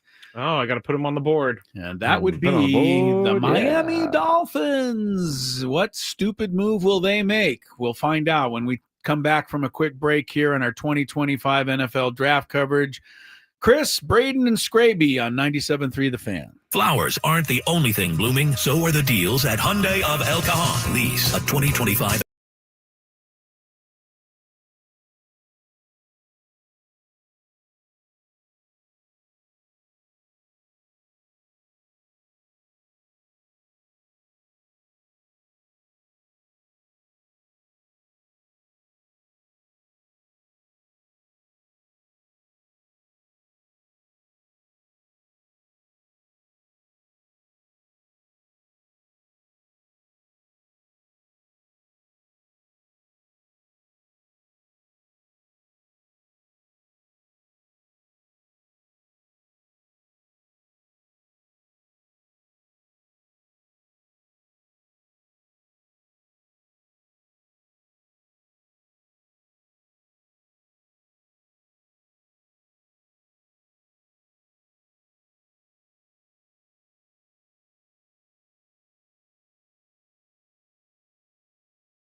All right, everybody pay attention. It's now time for the Miami Dolphins pick to come in at 13. Thank you, Scrabe. We welcome you back to our NFL draft coverage. 12 picks are off the board, and every one of them picked correctly by Jake out there. Jake hasn't made a pick last like 5 picks. Yeah, then you're getting it somewhere, but you don't have the Dolphin pick in yet. Not yet. All right. They're still contemplating, I guess. All right. Now you predicted to me yesterday when I asked you that they would go cornerback here. Not a cornerback has not yet been taken, which means that the top guy on the board, Will Johnson, the number 2 guy on the board, Jahdae Barron from Texas, are both available. I think Barron's if Miami better. wants to go that way. You think Barron's better? I'd take Barron. Everybody else says Johnson, or at least that's what. Here's what I don't like about Johnson right off the bat. He missed all the games last year because he was hurt. He played 6 games. I already don't like that. Does it upset you that he didn't run the 40-yard dash because he's not very fast? And that so doesn't help. So he refused to run the 40. And the other thing you told me is he doesn't cover well. His man coverage is not the greatest. He's good in the zone. Well, who needs guy. this guy in a zone? I can stand there in a zone. Well, apparently the Dolphins run a lot of zone. The Dolphins haven't made a smart pick in, I don't know, I think they got Bob Greasy in 1968. Dan Marino fell to them, and by the way, in 1983, he was the 28th pick that year, 6th quarterback, because I don't know if anybody knows this. The 1983 draft is very famous for quarterbacks. Elway went first. 4 others went. Marino fell because somebody put a rumor out there that he smoked a lot of weed. Oh. It turned out to be completely untrue. To this day, people think that person who put it out was Don Shula. So he would fall? Yes, that's the word. Up. Well, that is rumor season. It may have worked back in 1983, but the Dolphins, that's how they got Marino. What do you think here, Scrape, for the Miami club? I'd go offensive lineman just for the shape of it to try to protect Tua, but that's me. I think I'm just going to follow your lead on this because you say it every year. They should pick an offensive lineman, but they're going to pick some sort of skill player. If they take another skill player, the fastest guy in the draft. I like that. Right. The Gray Zabel kid from North Dakota State is pretty good. He's North kinda Dakota under the State radar. players always work out well. Do they not? Josh Simmons is not if you're a quarterback. Josh Simmons is a player that is a potential pick for the Dolphins as Ohio well. State as well. Yeah, he went to Helix and Madison. He actually went to Madison. He transferred to Helix during the COVID year. I played as many downs at Helix as he did. But he was supposed to be the best offensive tackle in the draft before he got hurt. So that's kind of that could be a sneaky one. Well, but it sounds like they're going D-line here. 3 D-line. Yes. So neither thing that we're going. Who's going to be Kenneth their Grant. pick? Kenneth Grant out of Michigan. All right. Well, we will wait for the official announcement that it's Kenneth Grant. So far, every bit of information we have gotten has turned out to be correct. Good for us. Well, let's see if we can get another one. Like I said, we weren't doing it earlier. We were taking it from Jake. Now we're doing our own research on it. Kenneth Grant is a guy that played in the middle next to Mason Graham. Yes. At Michigan. So Mason Graham was the good player who took 3 blockers up. Kenneth Grant was the not as good a player who, cleaned up what was left over. Here we go. 25 NFL draft. The Miami Dolphins select Kenneth Grant, defensive tackle, Michigan. 6'4", 331 pounds. 8th best defensive tackle in the combine with his production score. 8th best. Well, that's good at the 13th overall pick. 24th best defensive tackle when it comes to athleticism. 6th best offensive tackle total score, according to the Next Gen Stats breakdown. His ranking for prospect grade is a 6.34 out of 8. Will eventually be a plus starter, according to NFL Network. Strengths: built with a broad chest, thick lowers, long arms, capable of playing multiple spots and odd or even fronts, can absorb and split double teams when pad level is right. Weakness: too often lacks explosiveness for dominant early phase reps. Plays with tightness and lowers and a narrow base. Has a tougher time growing roots against angle blocks. Limited range and short area quickness as a tackler. Why don't you just, instead of giving me all that mumbo jumbo, just tell me that it was a dumb pick? Well, why don't you He put together a really good performance in an upset win against Ohio State. Chris, you always mention you got to play against good teams. Okay, well. Kicked Ohio State's ass. That should be good enough for you. Chris, here is his draft profile. Maybe it'll make you feel better. All right. Kenneth Grant, defensive tackle, Michigan. Moss in a shotgun. He'll bring 5. Back to pass. He's in trouble. And he's wrapped up, and Kenneth Grant will take him to the ground. The final play of the first half.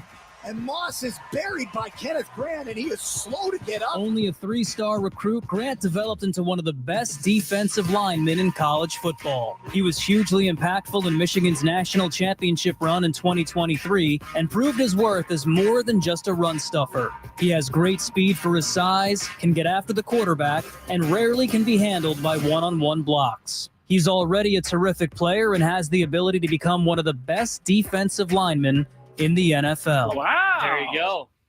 6'4", 331 is an interior defensive I will say this. They showed huge. a clip up there over your shoulder, Braden, against Penn State. And one of the Penn State running backs broke into the clear. And they show this guy, Kenneth Grant, at 331, chasing him down from behind. That's a running back. Yes. So maybe this guy is pretty athletic. We'll see. Hopefully the Dolphins got somebody that will help them, at least as far as I'm concerned. All right, 13 picks are down. We're up to number 14, guys, and that means Tyler Warren. It is time for Tyler Warren to finally go to the Colts, right? Yes, Tyler Warren will be a Colt. Almost guaranteed. He's a Colt. It's already done. It's already done. It just hasn't been announced officially to the rest of the world. But Tyler Warren's a Colt. You know what? Aren't you lucky that you stumbled onto our show tonight? That's right. So that you're out there going, wait a minute, these guys are giving me every pick before it happens. Every pick. And so far we 25 Here NFL it draft. is. The Indianapolis Colts select Tyler Warren, tight end, Penn State. All right. Wow. It's interesting because in one of these mock drafts I'm looking at, I think it's the new guy at ESPN, Peter Schrager. He had the Colts and Bears swapping 10 and 14, and he had the Colts moving up to take Colston Loveland and the Bears moving down to take Tyler Warren. Instead, it went the opposite way, right? Yes. So here's a look. That is a weird thing. Anyway, it's weird to me, but here's what the Colts got.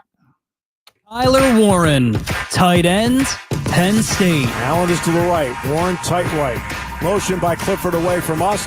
Aller back, scans, fires, wide open. Warren, touchdown, Penn State. A new Penn State record for touchdowns by a tight end. A quarterback in high school, Warren transitioned to tight end and rewrote Penn State records. He finished his collegiate career with 25 touchdowns, a school record at tight end, and shattered single-season marks with 104 receptions and over 1,200 yards in his final season. Warren has elite pass-catching ability for his position and can separate from linebackers or find holes in zone coverage to get open. His combination of tools gives him the potential to be a top tight end at the next level. I agree with all of those things. And I only watched, 4 Penn State games, 3 of them in the playoff. He dominated SMU. He dominated Boise State. And he did the same to Notre Dame, even though they lost the game. To me, he was their biggest weapon every single time they needed a play.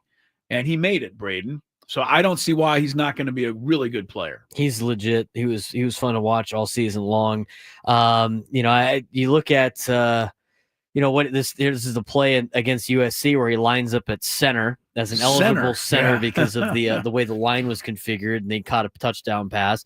He ran a lot of wildcat stuff for Penn State where he was a running back. Yeah, they snapped the ball to him a few times. Direct that I snap saw, him. yeah. Career offensive snaps, 45 at quarterback, 150 in the backfield, 545 as a slot receiver, 1 at center, 1,100 at tight end, and 165 at split wide receiver. He played basically every position but guard and tackle. And so now he's going to be on the Indianapolis Colts. Welcome back, Dallas Clark. I think it'll be fun for the Colts to have Tyler Warren. Like I said, I just thought he was really, really impressive in those playoff games. Skraby, what do you think? Tyler Warren, and we should have gone. You didn't pick him this time. No, I should have picked him every other time. I should have. It's a good pick. It reminds me. I don't know why, and I don't really think they play alike. But Dallas Clark, remember him? I do. I think. I'm sorry. I was texting. Somewhere. I'm sorry. I just heard that somewhere. I'm trying to confirm Dallas some Clark. news, and I cannot confirm. Okay. But yeah, that's a good pick. But I just don't know what they're going to do at quarterback. Colts. They have Anthony Richardson. Who That's else not did they bring working in? out for them. Is Joe Flacco still there? No, No, they he's- brought somebody else to compete with Richardson though, and I can't think of it It's off not the top Carson of my Wentz. Yeah, hang on. head. Yeah, we'll So find out. Google You is guys for. will come up with it here in a moment. Colts quarterback. Colts quarterback this year. Who did they? Daniel Jones. Daniel Right. Jones. Oh, wow, Danny Well, Dimes. Well, that's some competition that is. Maybe Tyler Warren will be the quarterback. He said he could. played some quarterback. Played quarterback so- in high school, lined up in the quarterback position a handful of times for Penn State. All right, Maybe we they got- draft him to be a quarterback. All right, we're coming up on the halfway point of the first round. I will say this. I was told by Adam, our program director, that we have to stay on the air till 9:00 tonight. That's fine with me. The problem is, it seems to me the draft might be over by like 6:30. I mean, they are going Well- so fast. Well, 6:41. You know what I'm saying. 7:30. They're moving quickly, it seems to me. We They got are the moving 16th quickly. pick coming up, and that belongs to the old the 15th pick. I'm sorry. And that is the Atlanta Falcons. Dirty Birds. Question is, what quarterback do they take to be the future replacement for Michael Penix Jr.? It's great. While they hang on to Kirk Cousins. We missed the Falcons. Last year, they gave us so much mileage out of their quarterback pick. We were giving Adam a hard time earlier. It may turn out to work out with Penix, but the problem is they're still paying, Kirk Cousins. Anyway, what does Atlanta do this time around?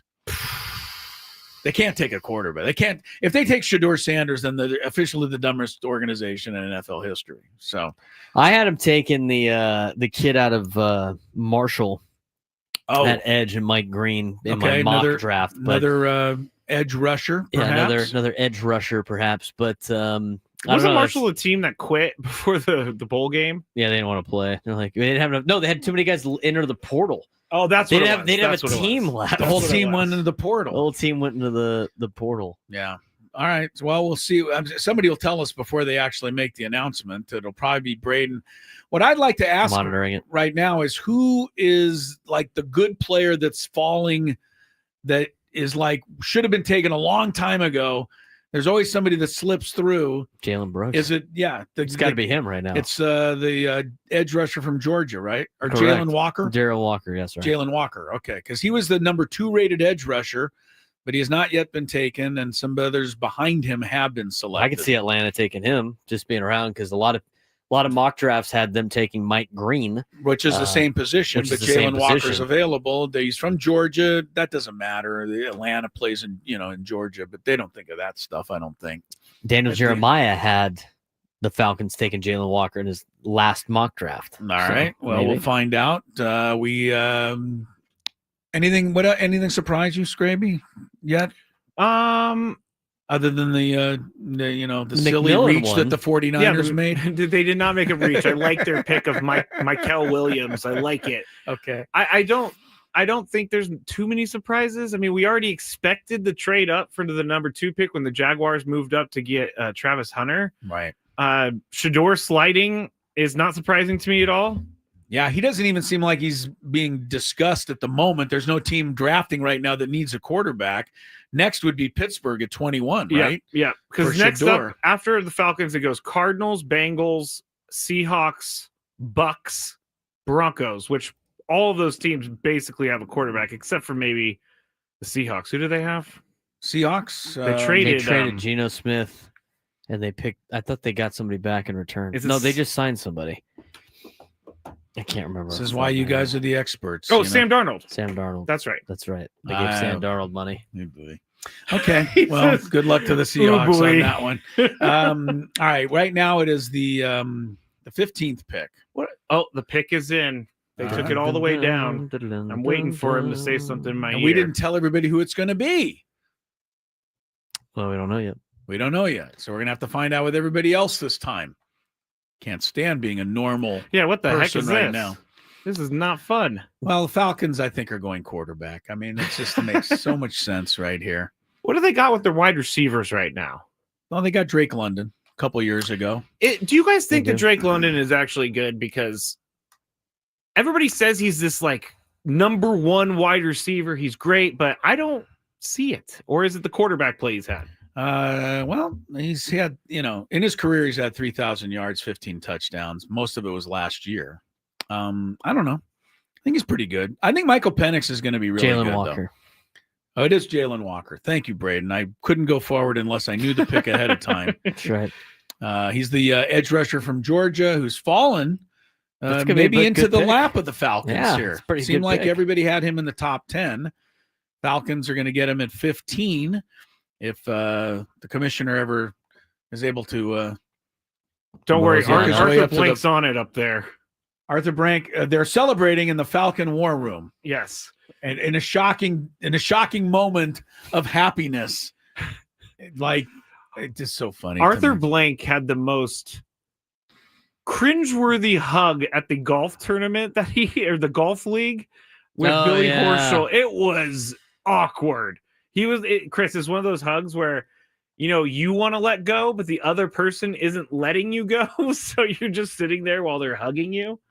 Arthur Blank seems like he could put you in an awkward position. Here we go. 2025 NFL Draft. The Atlanta Falcons select Jalen Walker, defensive end, Georgia. Very good. So I think, the Falcons will be happy this time. I don't think they'll be the butt of anyone's jokes. They had a good player fall to them at 16, right from their backyard there at the University of Georgia. Good for him. Go for it. Oh, you were That cueing was that was your cue. My bad. Come on.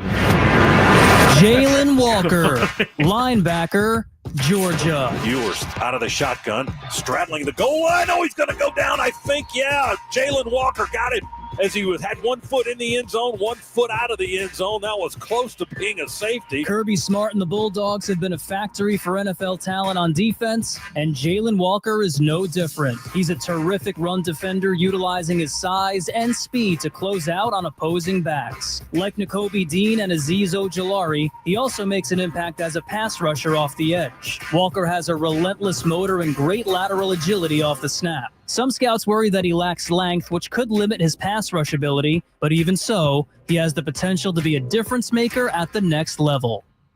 All right, that is the pick of the Falcons. 15 will be right at the halfway mark here in a moment with the 16th selection, which belongs to the Arizona Cardinals. Looking through a couple of mock drafts while we were listening to that, there's one name that's standing out to me that hasn't been selected yet. Defensive tackle from Ole Miss, Walter Nolan, top 10 almost in everything I've seen, but not yet selected, Braden. Maybe he comes to this, here pretty soon. The Cardinals can certainly use some interior help. They could go cornerback as well. But I want to ask you about Jalen Walker. Is it difficult to rate how good Georgia guys are because they play with 10 other superstars around them? Because there's just a bunch of everybody's they're an also NFL good, player, right? Yeah, I think a little bit of that. I mean, I watched Jalen Walker play, and after watching Abdul Carter play, I'm just going, he looks stiff compared to Abdul Carter, right? And again, the other knock on Jalen Walker is his size, right? I mean, he's not as big as the other defensive ends or the edge rushers that you see in the National Football League coming in at 6'2". Usually see some 6'4" players, but the NFL officially has him at 6'1", 243 pounds. He's kind of a tweener defensive lineman, middle linebacker, below average size as a full-time edge rusher. He did improve off the ball, but still developing his instincts. Drifts downhill to meet blocks and constrict the run lane. Does a really good job of filling gaps, but hybrid talent who takes snaps as an off-ball linebacker and on the edge. I mean, he's either a tweener or a hybrid, but you can find different ways to utilize him. So maybe they use him as a little bit more of a linebacker than they do an edge guy. They can bring him off the edge if they wanted to, but the versatility definitely helps, but the size is definitely going to be a problem. Arizona Cardinals, they've taken some pretty talented players here the last few years, including quarterbacks and wide receiver last year, Marvin Harrison, and they got their tight end locked up now for a while, McBride. Yes. 4 years, I think, 70-something million. Might be time for the Cardinals to look on the other side of the ball. There are a couple of cornerbacks available Barron from Texas, and the other guy, Johnson, who can't cover anybody from Miami, or not from Miami, from Michigan, who wasn't taken by Miami. Yeah, he can stop getting on his case now. Yeah, he's right. Not a Dolphin. Well, now that he's not care. a Dolphin, he'll probably cover everybody. That's for all I right. know. But Will Johnson or Jade Barron, 2 cornerbacks, seem to make sense in the Cardinal area. It does.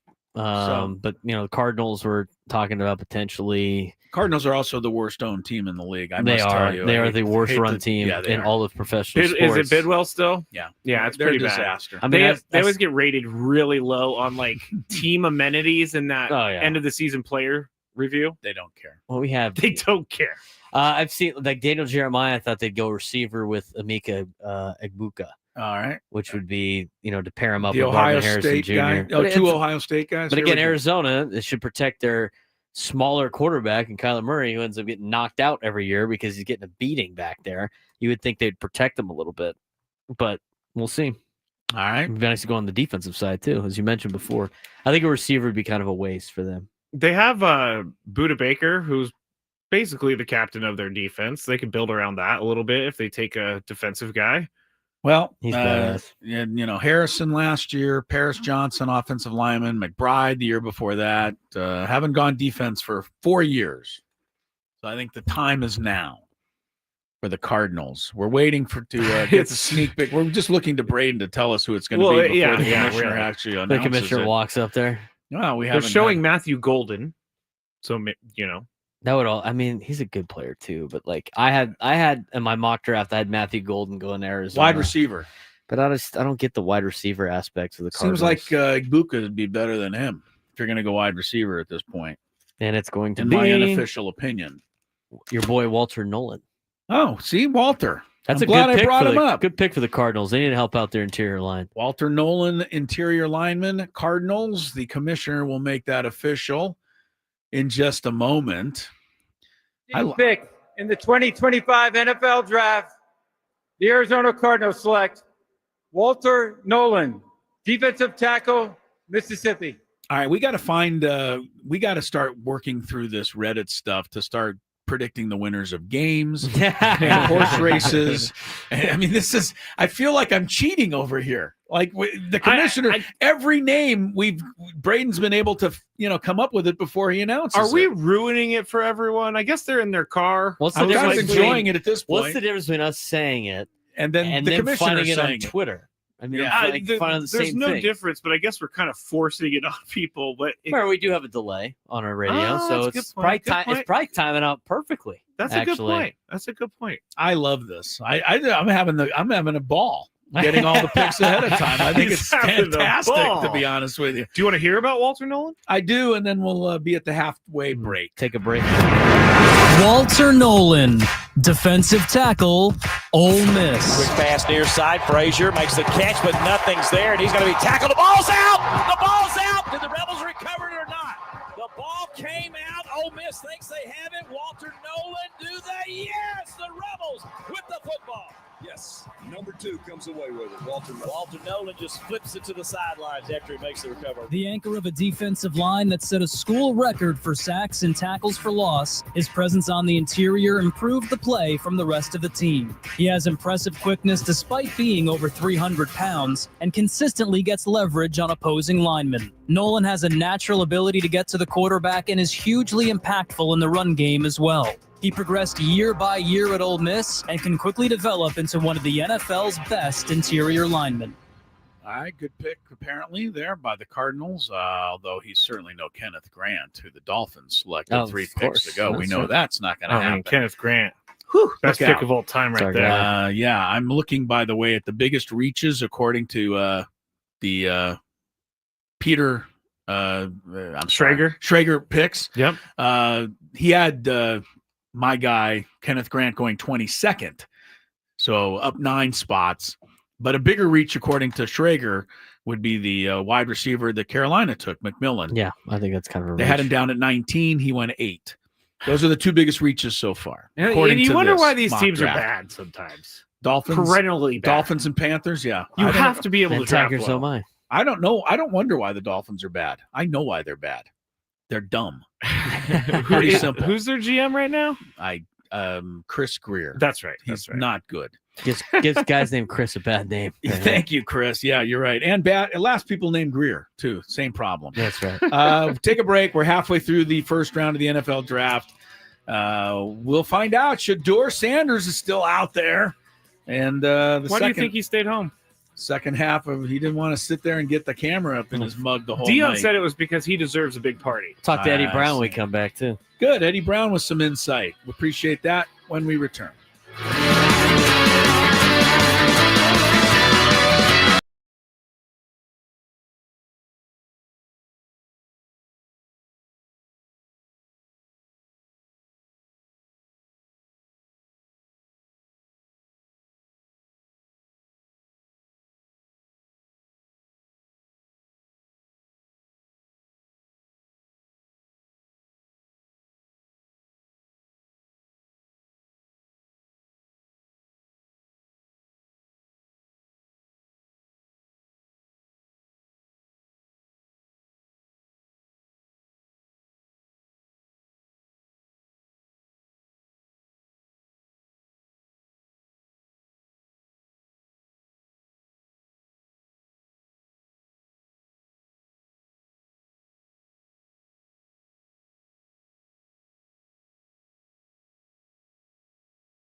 the Dolphins going either DB or O-line.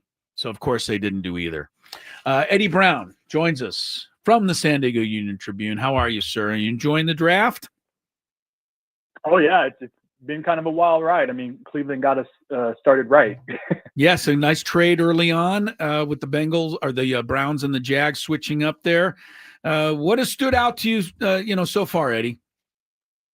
Well, I think that was something that kind of surprised me. I think me and Braden talked about it earlier, and I didn't really think the Jaguars were going to be able to go up to 2. I didn't think they would be able to give the Browns what they wanted. Obviously, the Browns are in quarterback purgatory. They're wanting to stack as many assets for the future as they can, for next year, maybe even the year after that, because I'm not sure Arch Manning will be a part of next year's draft class. But they need to get out of purgatory, so they're going to need as many assets as they possibly can stack. And the Jaguars gave them a first-round pick from 2026, and so that got the deal done. Huge all-in play by the Jags, getting Travis Hunter. And for those who partake in fantasy football, let me tell you who's not going to get double teamed next year: Brian Thomas Jr. That's going to be pretty interesting. Talking with Eddie Brown from the San Diego Union Tribune. We were talking earlier, Eddie, talking about McMillan. I think a lot of people thought that he was going to go to the Dallas Cowboys. Carolina kind of pulls a fast one on everybody and snags McMillan. So now you have the modern-day Servite connection out there in Carolina. Was this one a shock to you? How much of a reach is this for the Carolina Panthers, or do you think it fits their offense? It's not as much a reach as it is. So I had McMillan as kind of my plan B for them. I mean, Bryce Young showed improvement last year in the second half of the season, getting him a big target, somebody who's not even a 50-50 ball guy. He's like an 80-20 ball guy. That's a big deal for him, and that's only going to give him more confidence to take shots. That being said, their defense last year was atrocious. It was historically bad. Yeah. And so to pass on somebody like Jalen Walker, who almost inexplicably fell all the way down, I believe 16, or even Michael Williams, which is another player that they liked. There was a lot of good defensive players on the board still, even a Walter taking a shot on a Walter Nolan. So it's going to be interesting. I understand supporting your quarterback. That's a big deal. That's something you got to do, especially, investing the first number 1 overall pick in them. But it's going to be interesting to see if they can, make the necessary picks on day 2 and day 3 to improve that defense. Otherwise, they better hope McMillan catches a lot of balls next year. Talking to Eddie Brown about the NFL draft here on 97.3 The Fan. And one of the things I've been talking about leading up to the draft forever was Shedeur Sanders. He's gone from being the 3rd pick to the 5th pick to the 9th pick. Now he might not even be drafted in the first round. What is your opinion on Shedeur Sanders, and do you think that he's going to be taken in the first round? I didn't have him in my final mock, primarily because I usually don't mock trades. And I think if he is drafted, it's going to be because a team comes back up into the bottom of the first round. I think it's going to be interesting at 21, especially with if I think Derek Harmon, defensive tackle, is off because Nolan and Kenneth Grant are already gone. The Steelers, I know, were heavy in on defensive tackles. If the Broncos end up taking a running back in front of them, then maybe they do go quarterback at 21. That could be the earliest I think he might go. But that could also be Jackson Dart, or the Steelers could shock the world and take Jalen Milroe. So I think, it's kind of all up in the air right now. I think there's a good chance, I put it 60-40 that he's available on day 2. I think he's a good quarterback. I think he's going to need a good coach. I think as far as offensive coach, I think he's going to need a good system. I think he's accurate. I think he makes plays. I think he's tough. I think he's I think he's a shorter, more slight version of Jared Goff. And that's not as insulting as I may sound. I think he makes the plays. I keeps the offense on time. I think he's somebody who would be great in a Kyle Shanahan system or a Sean McVay system. It'd be interesting to see what the Rams do at 26. But he was always a borderline first, second round pick for me. He was never a top 10 guy. Eddie Brown, San Diego Union Tribune, joining us. The first round of the draft continuing with the selection of Gray Zabel, offensive lineman from North Dakota State, just now going to the Seattle Seahawks at number 18. Eddie, I want to ask you about Ashton Genty. I think to me, he's a hard guy to figure. He piled up so much yardage against Mountain West Conference competition. I watched him very closely in the Penn State game. I want to see how well he does there. But then I don't know how good of a read I get because Boise State guys aren't going to be able to block Abdul Carter and others. So did the Raiders hit a homer here? Did they luck out that Genty fell to them at 6? Yes. I'm one of the few people. I had Travis Hunter and Abdul Carter as my number 2 and 3 players. And I had Genty. I'm one of the few people who had Genty number 1. All 3 are top tier prospects. And there's no really discerning difference between the 3, in my opinion. Maybe a little slight difference between Hunter and Carter. But here's the thing. I just cannot not see LaDainian Tomlinson when I watch him. His contact balance is insane. He's like a dune buggy. You hit him and he just kind of pops up on the right side and stays on his feet. Just like LT played for TCU and played against, questionable competition, Genty does the same thing. But what did they both do? They absolutely dominated that competition. Yeah. And I threw this out earlier on Twitter. Look, people who poo-poo the idea of taking a running back earlier or taking a running back in the first round, well, guess what?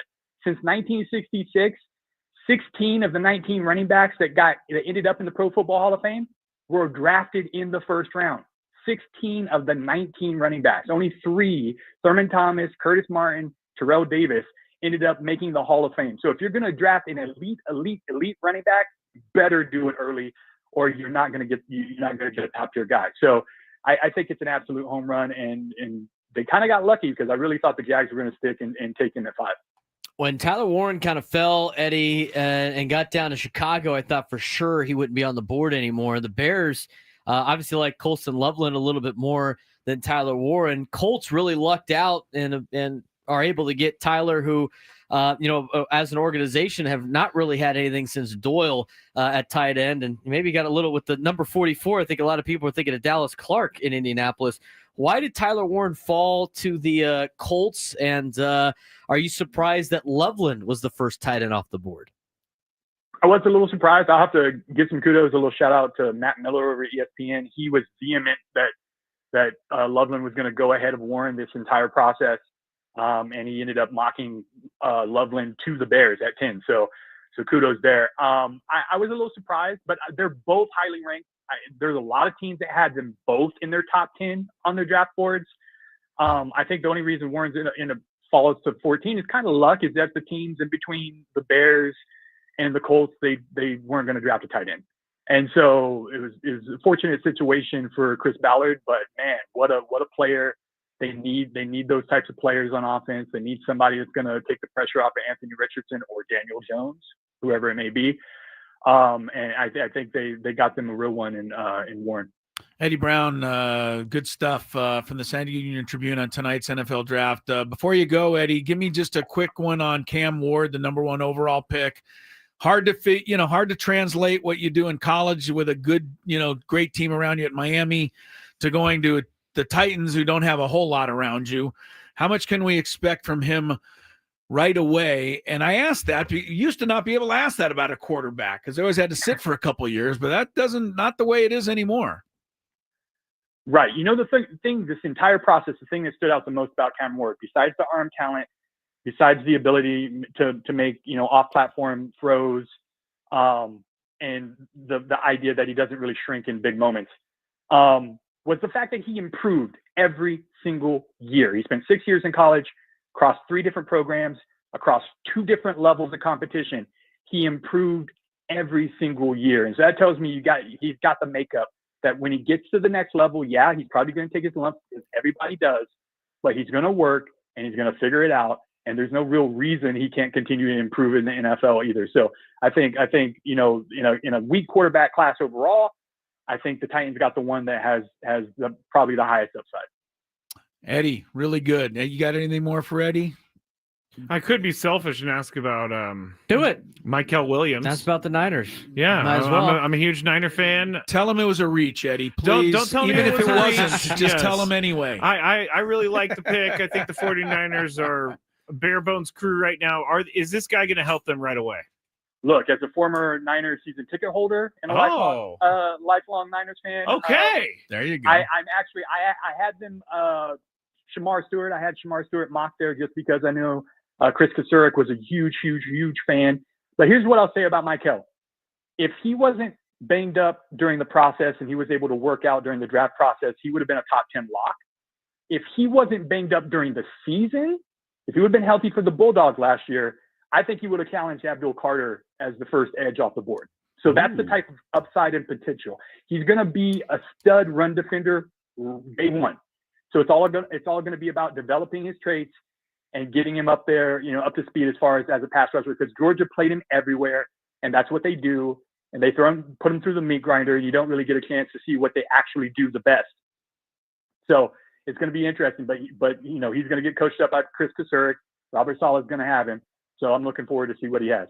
Yeah, well, he could be good, but he'll have to settle for being on a last place team. Okay. That's what the 49ers are. Yes, that's what they are. That's what they are. They are. Yep. Oh, here we got a live pick. 25 NFL draft.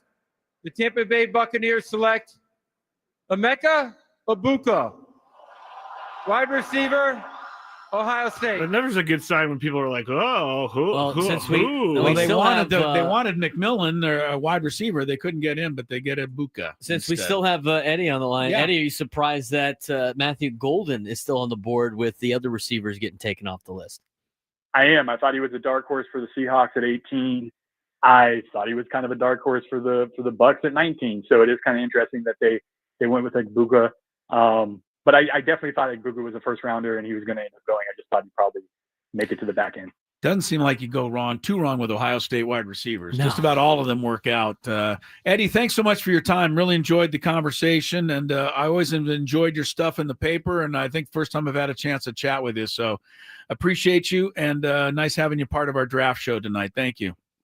I appreciate it, guys. You guys take care. All right, very good. Eddie Brown from the Union Tribune. Tampa Bay at 19 gets Egbuka, Ohio State wide receiver. Man, every one of these guys are incredible, it seems like. Denver Broncos are next, and then the Steelers at 21, and I bring that up because that's where Shedeur could come into play. We'll find out as the draft coverage continues on 97.3 The Fan. Fraser Farms Market, your natural grocer since 1971, now through April 20.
Enjoying some of the great Spiro's food that they dropped by for us earlier. Appreciate that, everybody at Spiro's. He's always here. He's always here. Always lingering around. Give me some meat. Tony's everywhere. He's everywhere. Very impressive there, Tony. Wow. All right, we got 19 picks into the first round. Number 20, the Denver Broncos are on the board. And the Broncos, frankly, did pretty well last year with Bo Nix. They did. And I think a lot of people weren't expecting that necessarily to be the case. They had a good defense, you're right. So do they get a little help for Bo Nix here at number 20? Although the Buccaneers just took the wide receiver off the board, but left Matthew Golden. Maybe this would be a good time for him.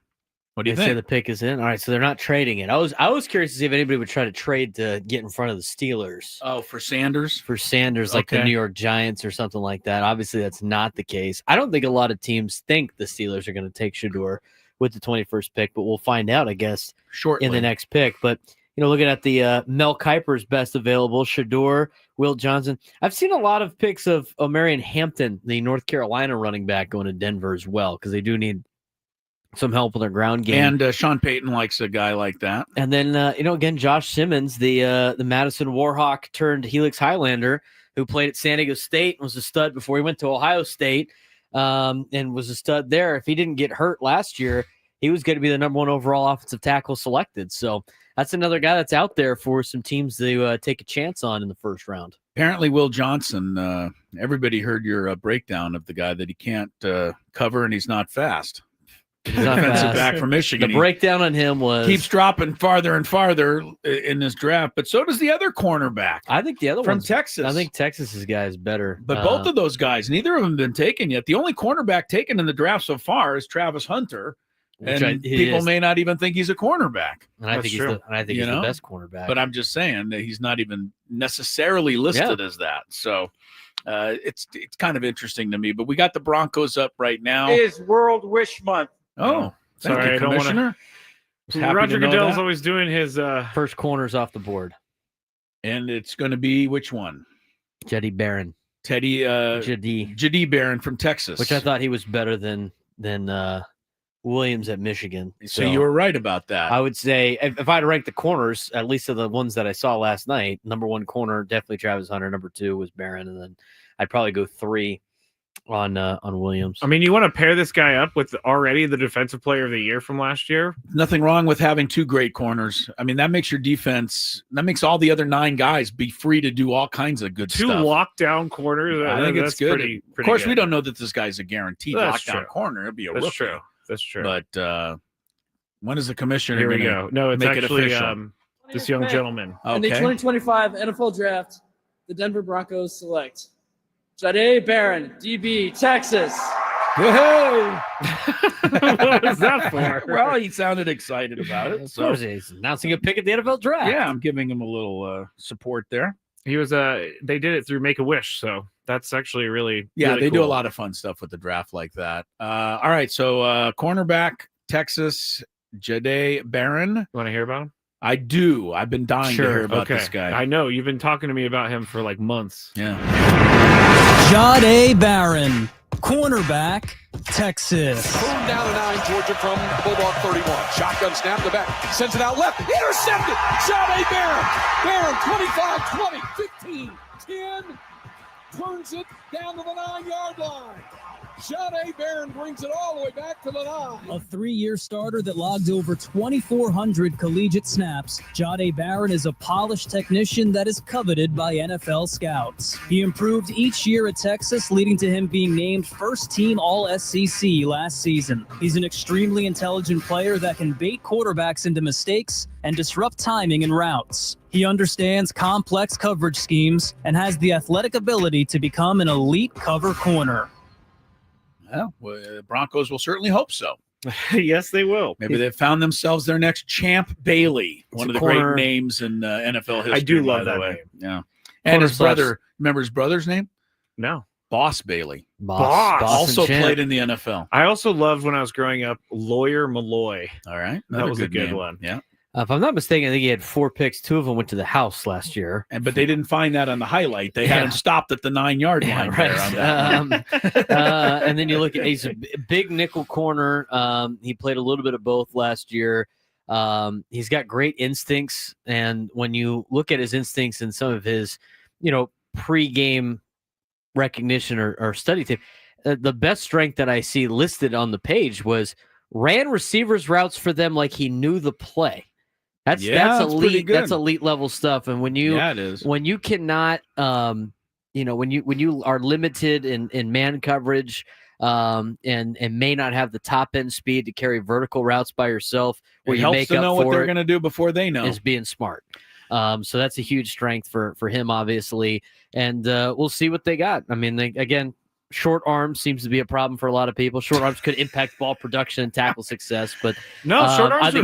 Who was the quarterback who famously had too small of hands? Kenny Pickett. Oh, Kenny Pickett. Oh, okay. Well, that didn't turn out too good. Kenny small hands. No, where is he? No, but remember that whole thing? Yeah. It was like, you can't draft this guy, and it turned out he wasn't very, hasn't been effective. They keep showing Shador just standing there. Well, we'll see. This could be his time. Well, let's start talking about it. 21st pick. Steelers have it. They need a quarterback. They don't even have one really right now other than Mason Rudolph. They've been waiting on Aaron Rodgers, who has told them, stop waiting on me. If you need to make a pick, make a pick. If you need to make a trade, make a trade. Shador is there. Jackson Dart is the other quarterback that's there, although he's really been projected mostly a second round. Braden says it's going to be neither of them. It's going to be neither, and it's going to be who I thought it was. After doing some research, they said this guy is a prototypical AFC North D lineman. He's from Oregon. His name is Derek Harmon. And that's exactly who I thought the Steelers would draft in my mock draft, and that's exactly who they're picking. It's Derek Harmon out of Oregon. Ooh, I'm looking at the Steelers, 192 pass yards per game in 2024. That is bad. Not good. But I couldn't see the Steelers doing Shador. I don't either. Mike Tomlin doesn't want. He's a defensive. He doesn't want to touch Dion or anything to do with him. Like JT O'Sullivan said in the 2025 NFL Draft, the Pittsburgh Steelers select Derek Harmon, defensive tackle, Oregon. We have now named all 21 picks before they've been announced, based on what Braden keeps looking at and all of this. And Jake at the beginning, he passed us the baton. Yeah, Jake passed us the baton. The reason I'm mentioning this, we were watching the draft coverage.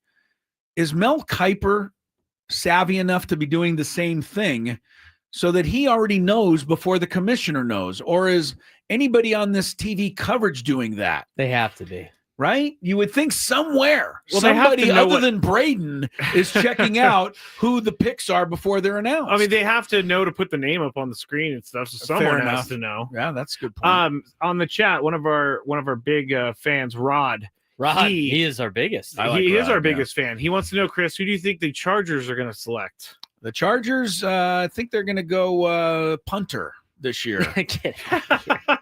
Didn't they take Drew Laser? I believe Maury Buford is out of eligibility. I saw some people said the Chargers taking Travion Henderson at Ohio State. Be a little lightning to the thunder of Najee Harris. And you know how much Harbaugh likes to run the rock. I know, but he still has the other guy, the injury plagued running back who's really good from the Ravens, from Ohio J.K. State. Dobbins. Yeah, J.K. Dobbins. They got Dobbins and Harris. I think they're set. They could go get Matthew Golden. They got to be still available. They need a wide receiver. It could be Golden. The one wide receiver who's been drafted in the first round, the last couple of drafts, that has not been good is the Charger guy, Quentin Johnson.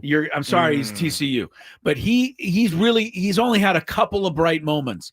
If you look at the top first round picks at wide receiver the last 2 or 3 years, pretty much all of them have contributed here and there, some of them much more than others.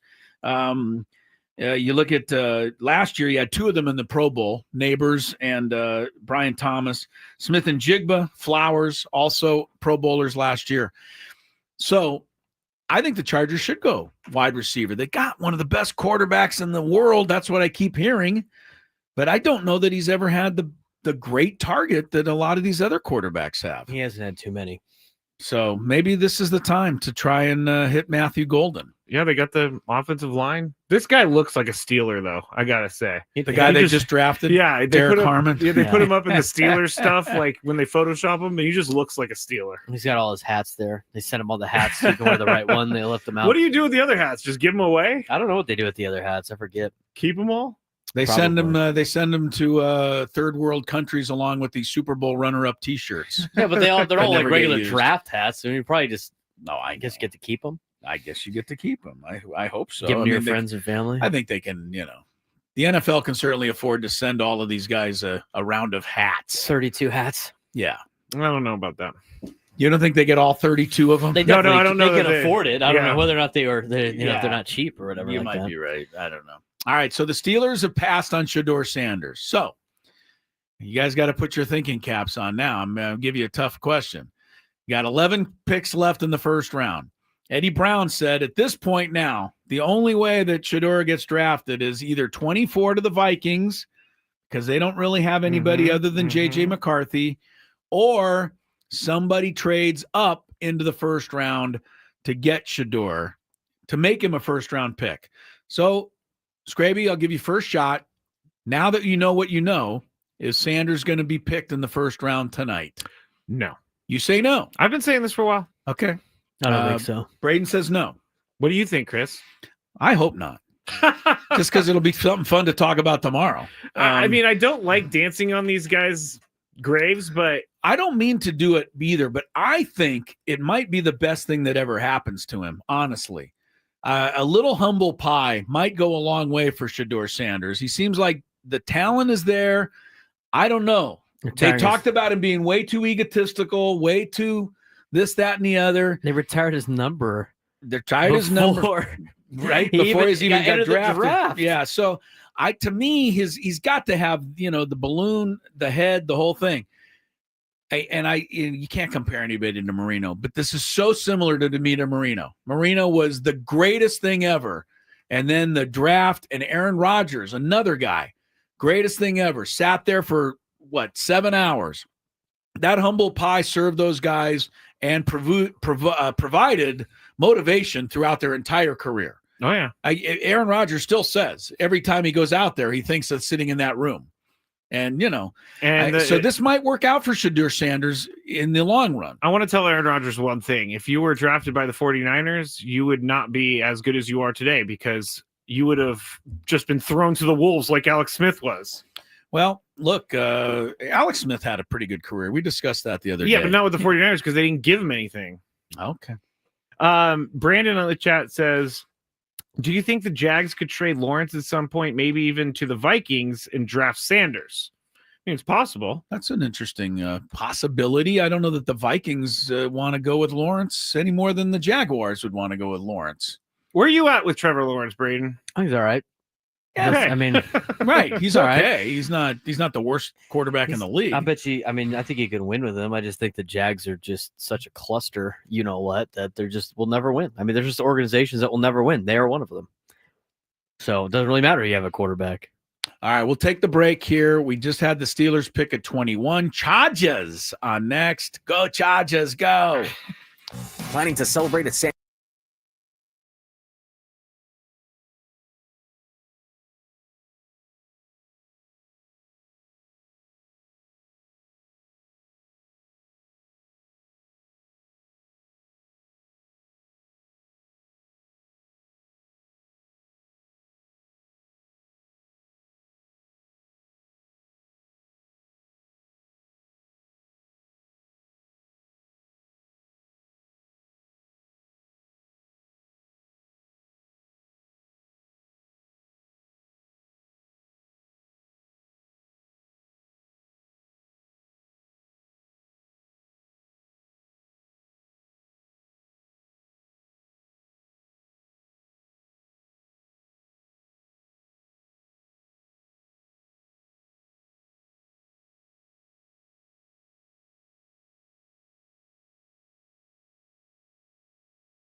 NFL Draft, first round coverage here on 97.3 The Fan. Chris Ello, Braden Surprenant, and Matt Skraby. We are honestly, because of Braden picking up the baton from a listener, Jake, we're finding out the picks before they're announced. Jake from Reddit.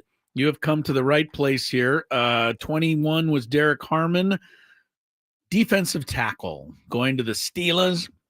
Wow. Chargers are on the clock, and they haven't announced it, but Braden will tell you who it is. He just told us a wow. He will tell you who it Marion is. Hampton, the running back out of North Carolina. Oh, they go with another running back. That's right. Okay, That's a Jim Harbaugh pick if I ever saw one. I know, but how many can you hand the ball to at one time? 20. You just drafted. I thought they'd take Trevion Henderson over Omarion Hampton. Omarion Hampton was rated higher than Trevion Henderson. I think a lot of people thought the Broncos would take Omarion Hampton, but I would take Henderson from Ohio State. He looks better to me, but that's just the eye test. 22nd pick. Here it is, In officially. the 2025 NFL Draft, the Los Angeles Chargers select Omarion Hampton, running back, North Carolina. I'm sorry. Maybe people are out there going to think that I'm just picking on the Chargers because I don't like the franchise. This is stupid to me. It's not a You good move. just signed Najee Harris. You paid him all this money. You've got J.K. Dobbins, who is electric when he's healthy. I think he's a free agent. So he can leave? I think J.K. Dobbins. I don't think somebody that's said true. he was a free agent. Oh, well, double check that. If that's Browns true, are- then I'll give the Chargers a little credit. Browns here, are but signing J.K. Dobbins. The Browns are? That's what its latest Tomorrow? post was. All right. Well, And honestly, I don't think J.K. Dobbins was the answer. He was was a good he not the stopgap. answer? He was one of the best running backs in the league when he was running the ball. He's a free agent. He's not with the Chargers anymore. All right, fair enough. Well, then I take it back, Chargers. They wanted like a Thunder and Lightning kind of combo back there, and they're going to get it with Omarion Hampton being their Lightning to Najee Harris being their Thunder. And Harbaugh loves to run the ball. He loves to run the ball. This is a Harbaugh pick right here. If he can establish the run, he would run the ball all game. He would not pass it once if he didn't have to. You're going to play the thing? Oh, is that what we're doing here? I thought we were just hanging out. Please do. Omarion Hampton, running back, North Carolina. Every play of the last two drives has been a run to Hampton. Here's a shovel pass to Hampton, and he's free middle of the field. 25, angling to the near sideline, and for the 5th time today, Hampton's into the end zone. Touchdown, Carolina.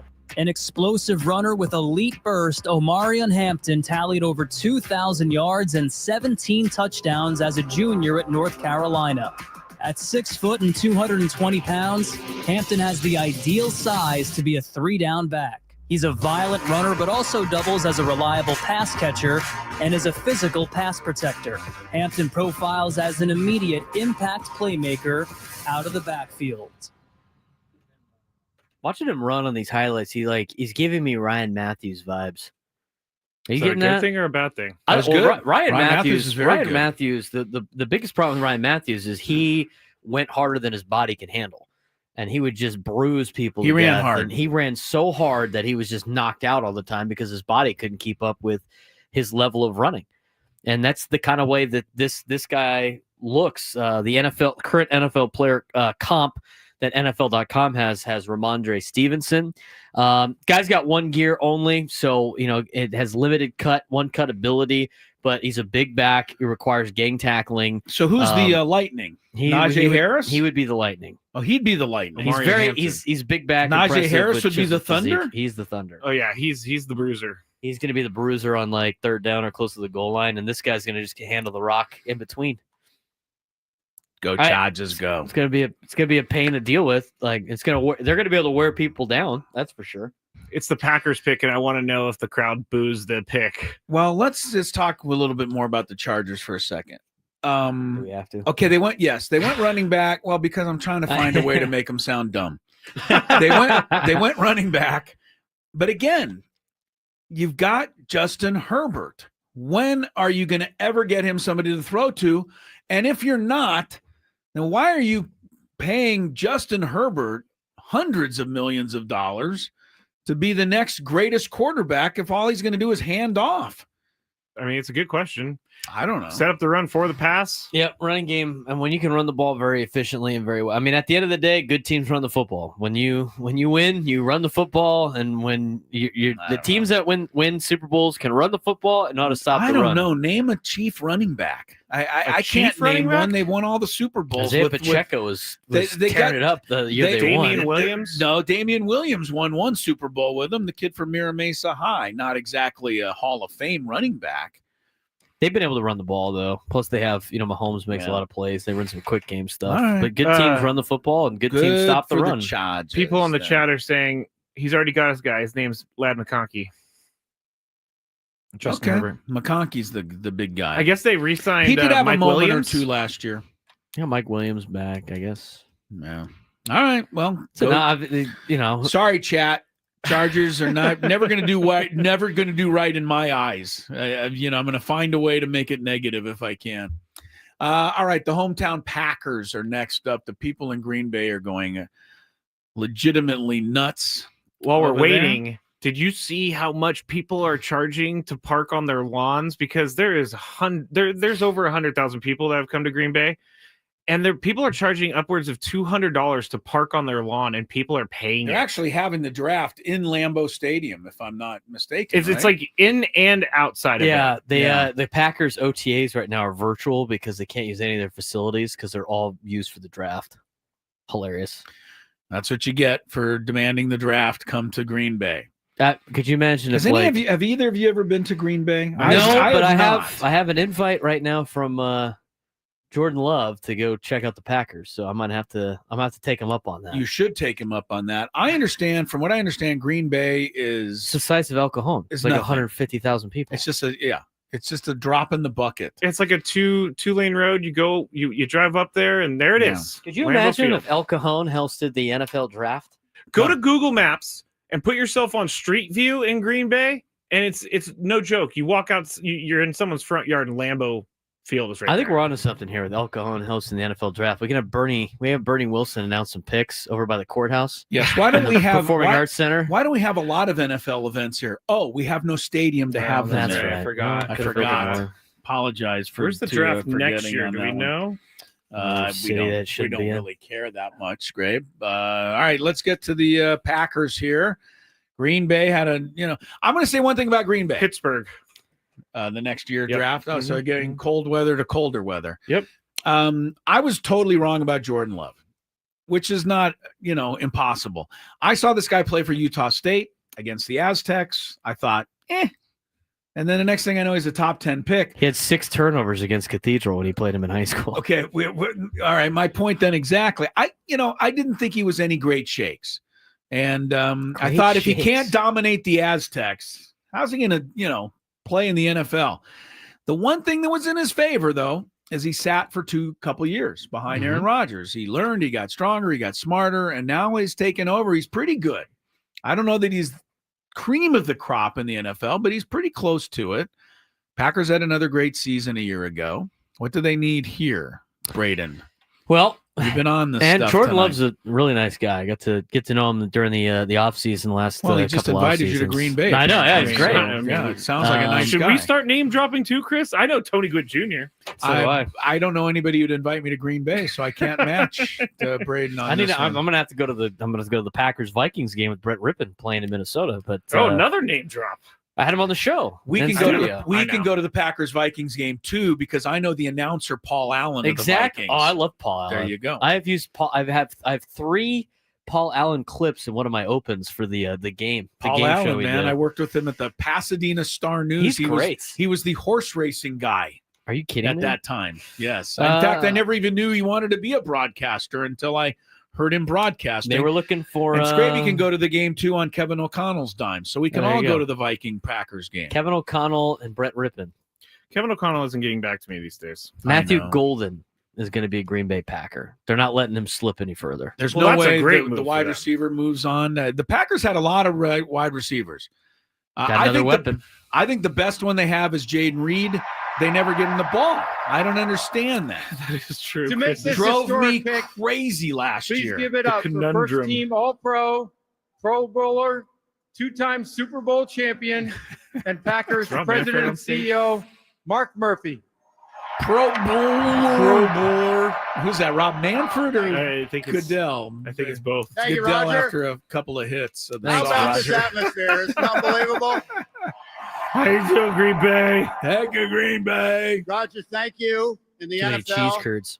for bringing the cheese curds are good. draft here to Green Bay for the best draft in the history of the NFL. Sure Okay. is. Sure Eyewash. Yeah, right. Thanks, buddy.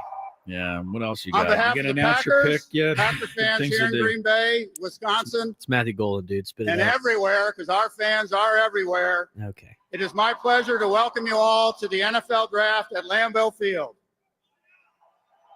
Yes, Just we got say it. It's the It is our 20 honor Braden and already privilege said to it. host this wonderful event in our community, Why didn't he start the particularly since draft we with are the this? only community-owned team in the NFL. We get it. Yes, You guys we have know. stocks. And Vince Lombardi was Just once out of our curiosity, coach. how many of you are owners? Yes. Okay. We already know We that. also have the best owners in the NFL. The show Go is away from grinding to a halt here, Okay, waiting because for of Mark We also Murphy. want Mark to Murphy celebrate to the make his special pick. connection we Just have. turn him down until he makes All the right. pick. I'm listening. Well, we already know it's Matthew Golden. So to get Jordan Love gets a Oh, weapon. here it The goes. 2025 NFL Draft, the 13-time world champion Oh, my Green Bay goodness. Packers, NFL games don't count. for the first time since 2002, draft a wide receiver, Okay, I can't Matthew stand this guy. Golden, wide All right. receiver, Texas. Thank you, Braden. Thank you. Yeah, I'll tell you one thing. Braden's announcement was much simpler. The last wide receiver they drafted, number 1, Javon Walker, 2002. Don't know much about him. Anyway, Matthew Golden, pack up your sweaters, my friend. You are heading to the great white north. Matthew Golden, wide receiver, Texas. Quinn in the gun. Ready to take the snap. Has the snap. 4th and 13. Ewers looking. Fires. He's got Golden open. He caught it. Touchdown, Texas. Matthew Golden strikes again. 28 yards on 4th down and 13. A speed burner, Matthew Golden will provide an immediate deep threat in the NFL. Running a 4.3 40-yard dash, his straight line agility leaves defenders flat-footed. His explosiveness was showcased late in the year as he tallied 162 yards against Georgia in the SEC championship game and went for 149 yards and a touchdown in the college football quarterfinal against Arizona State. His combination of big playability and reliable hands gives him possibly the highest upside at his position in the draft. All right, Matthew Golden. It was interesting there that they mentioned that game against Arizona State because it leads me to my next question, Braden. And I often have this question. Now, if you go back to that, it was one of the better playoff games, if not the best one of all of them, right? Arizona State, Texas. Texas tied the game on a miracle overtime catch on 4th down. Won in the second overtime, 39-31. It was a great game.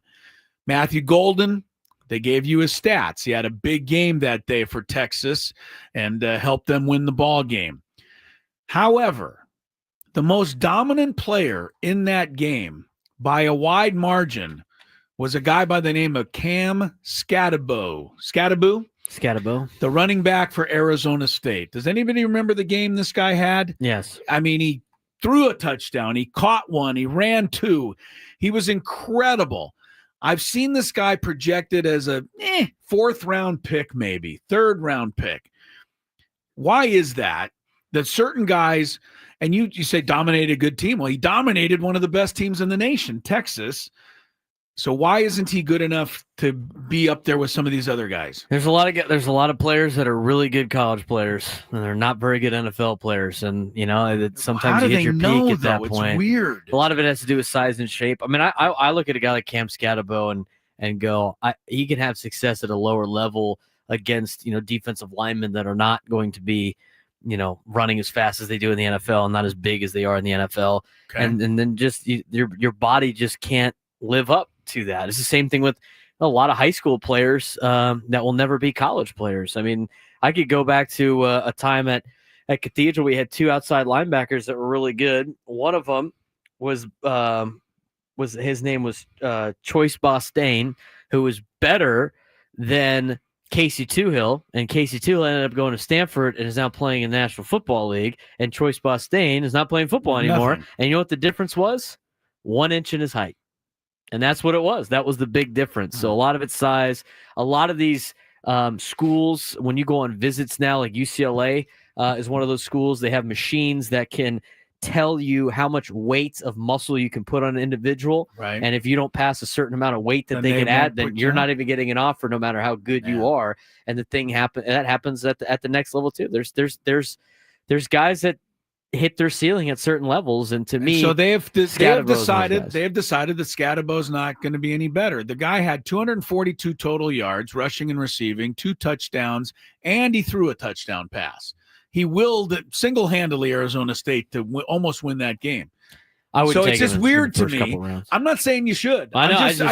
I'm asking, why do certain guys get this tag? You know, I mean, he couldn't have been a better player, you know, if you saw that game. But anyway, maybe it's because he played with a quarterback at Arizona State by the name of Sam Levitt. That could have something to do with Vikings it. taking offensive lineman Donovan Jackson. Okay, well, there's another Shador passing then, right? Oh, yeah. Shador was maybe for the Vikings because they could have gone quarterback. J.J. McCarthy last year. So they got Texans left, Rams, Ravens, all quarterback. They all have quarterbacks. Detroit has a quarterback. Washington has a quarterback. Buffalo quarterback. KC, Philly. He's not going to the first round unless someone trades up. Right. But I don't know why anybody would trade up with those guys in front unless you think somebody else will trade up to snake them from you. Yes, I see what you're saying, Braden. There's no reason to trade up. If you're in the second round, you can just wait for him to the second round to come up. So beginning of the second round is Cleveland, New York, and Tennessee. Cleveland again, because Cleveland made that trade. So Cleveland's Cleveland's 2 picks probably in the first feeling 4. pretty good right now. They wouldn't mind having Shador. They could probably grab Shador with they could probably grab Shador at the 33rd pick, which is the first draft. pick of the second round. Right. Just to make sure the Giants don't get him at 34. You know the Titans aren't going to draft him at 35. And then you got another pick at 36 when you made that move. So when you made that move to trade in the first round. In the 2025 NFL Draft, the Minnesota Vikings select Donovan Jackson, guard, Ohio State. I know Braden already told us, but we have to make it official. Absolutely. I love to hear it after Braden's already told me what it is. Donovan Jackson, Viking fans probably go ho-hum, but look, it's a guard. You've got to have these people up front. And the interesting thing to me is with the Vikings is how good is J.J. McCarthy going to be?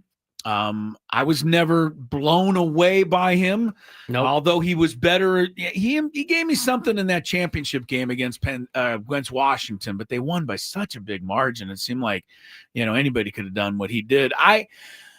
But the Vikings love him, and O'Connell to me is a quarterback whisperer. Yep. I think he can get the most out of this kid, but he was hurt the whole year. Yep. Maybe that serves him well. Maybe it doesn't. But the Vikings don't really have another option. No, right? but they were going into last year after they drafted him. They were saying that he was going to be a legit. Yes, they had already decided. Yeah, he was choice terrific. for quarterback, right? So, but he got hurt, as you said. He got surgery, out for the year. Sam Darnold, rest is history. But he's got a lot of pressure on him. They're putting a lot of the franchise on his back right now. Well, we'll see how it goes in Minnesota, but they gave him a little help with an offensive lineman there. With the 24th pick in the draft, that lineman's we have a trade. That guy's name is Donovan Jackson. Giants. Well, This is for Shador. Then it has to be. There you go. Giants have moved up to 25. They waited for this the Vikings. This is such a Giants move. Giants have just traded with who was the original 25. Somebody Texans. Oh, okay. Well, the Texans don't need a quarterback. They already drafted one. So, all right. Well, we'll see. If the Giants... They got C.J. Stroud. I think they're okay with him. Yeah, the Giants should be picking Shador then, right now. Why else would they have done this? Dion looks so stressed. He does. He looks so Somebody stressed. wake him up. Hey, Dion. Hello. There's Dion on the TV. They're showing him, and no one's super excited or anything like he's been drafted or got the phone call or anything like that. Maybe Shane's son did post the highlights of Jackson Dart today on his Instagram. Who did? The GM's son. Oh, so maybe it's Jackson Dart going to the I Giants. don't know. It doesn't look like Jackson. It looks like Jackson Dart's getting comforted by his mom. Oh, I thought don't know. she was congratulating him. Here's a little dap up. Got a hug. He's getting Getting some hugs. How many of those friends know the camera's on? There's They're like, some- "Hey, give me a hug. Give me a Some hug." friends in the background that seem a little excited. Well, we're gonna It know. is Jackson Dart. Giants trade up for Jackson That's Dart. why Dion looks Wow. so Wow. What a stinger to Shador Sanders and the entire Giants Sanders, traded the 34th, 99th, and the third round next year to Houston for Jackson Dart. Wait, say that one more time. The compensation. They traded the 34th pick in this year's draft, the 99th pick in this year's draft, and a third round next year. It's not really that Houston. much of a big So deal. Jackson right Dart They're not will be- moving like a ton. Jackson Dart will be announced as a Giants pick here shortly. Looks for Sanders again, a little more humble pie. Hopefully, it's a good thing for him down the road. But without rooting against Jackson Dart, I just have no faith in the Giants being correct. I don't after either. what I've seen from that front office, and after they put hundreds of $1 million into Daniel Jones. They selected Daniel Jones over Saquon Barkley. That's the decision making that they made. I mean, the decision. Now, I'm going to defend him for a second. The decision was they gave him a bunch of money. He's the quarterback, and it's like, well, if we invested in this guy, we have to invest in him. Right? And so I know what the you're move, saying, it Braden, didn't make any sense for them to keep Saquon. He watched that on Hard Knocks last year on the in-season Hard Knocks. They made the decision on Saquon 2 years prior when they gave Daniel Jones a ton of money, and they're like, we can't afford to do both and protect Daniel Jones. So if we gave him the money, we have to invest in him and give him one last chance. And it didn't work out. Yeah, but that's more on drafting Daniel Jones and giving him that contract is what really killed him. Otherwise, they would have kept Saquon. I know what you're saying 100%, and I think you're 100% right. That said, it was interesting when Joe Shane, the general manager of the Giants, got a call from the Eagles requesting his ring size after they won. Is that true? No. I was going to say. Got to send him a ring, man. They wouldn't have won it without that guy. I think Sending if him you're- Saquon Barkley. I think if you're a Cowboys fan, you better be worried that the Eagles are going to pick up Micah Parsons during the offseason. I don't know. You wasted all the money on CD and wasted all the money on CD and Dak. Didn't have anything left over for Micah, which is probably the guy you should have signed first. Well, right now the Giants are we haven't heard the official pick yet, right? No, we haven't. Okay, well, we know it's going to be Jackson Dart going to the Giants. They traded up to the 25th pick to get him. We'll play the official announcement when we come back, but we got to take a quick break as our coverage of the 2025 NFL Draft first round continues on 97.3 The Fan.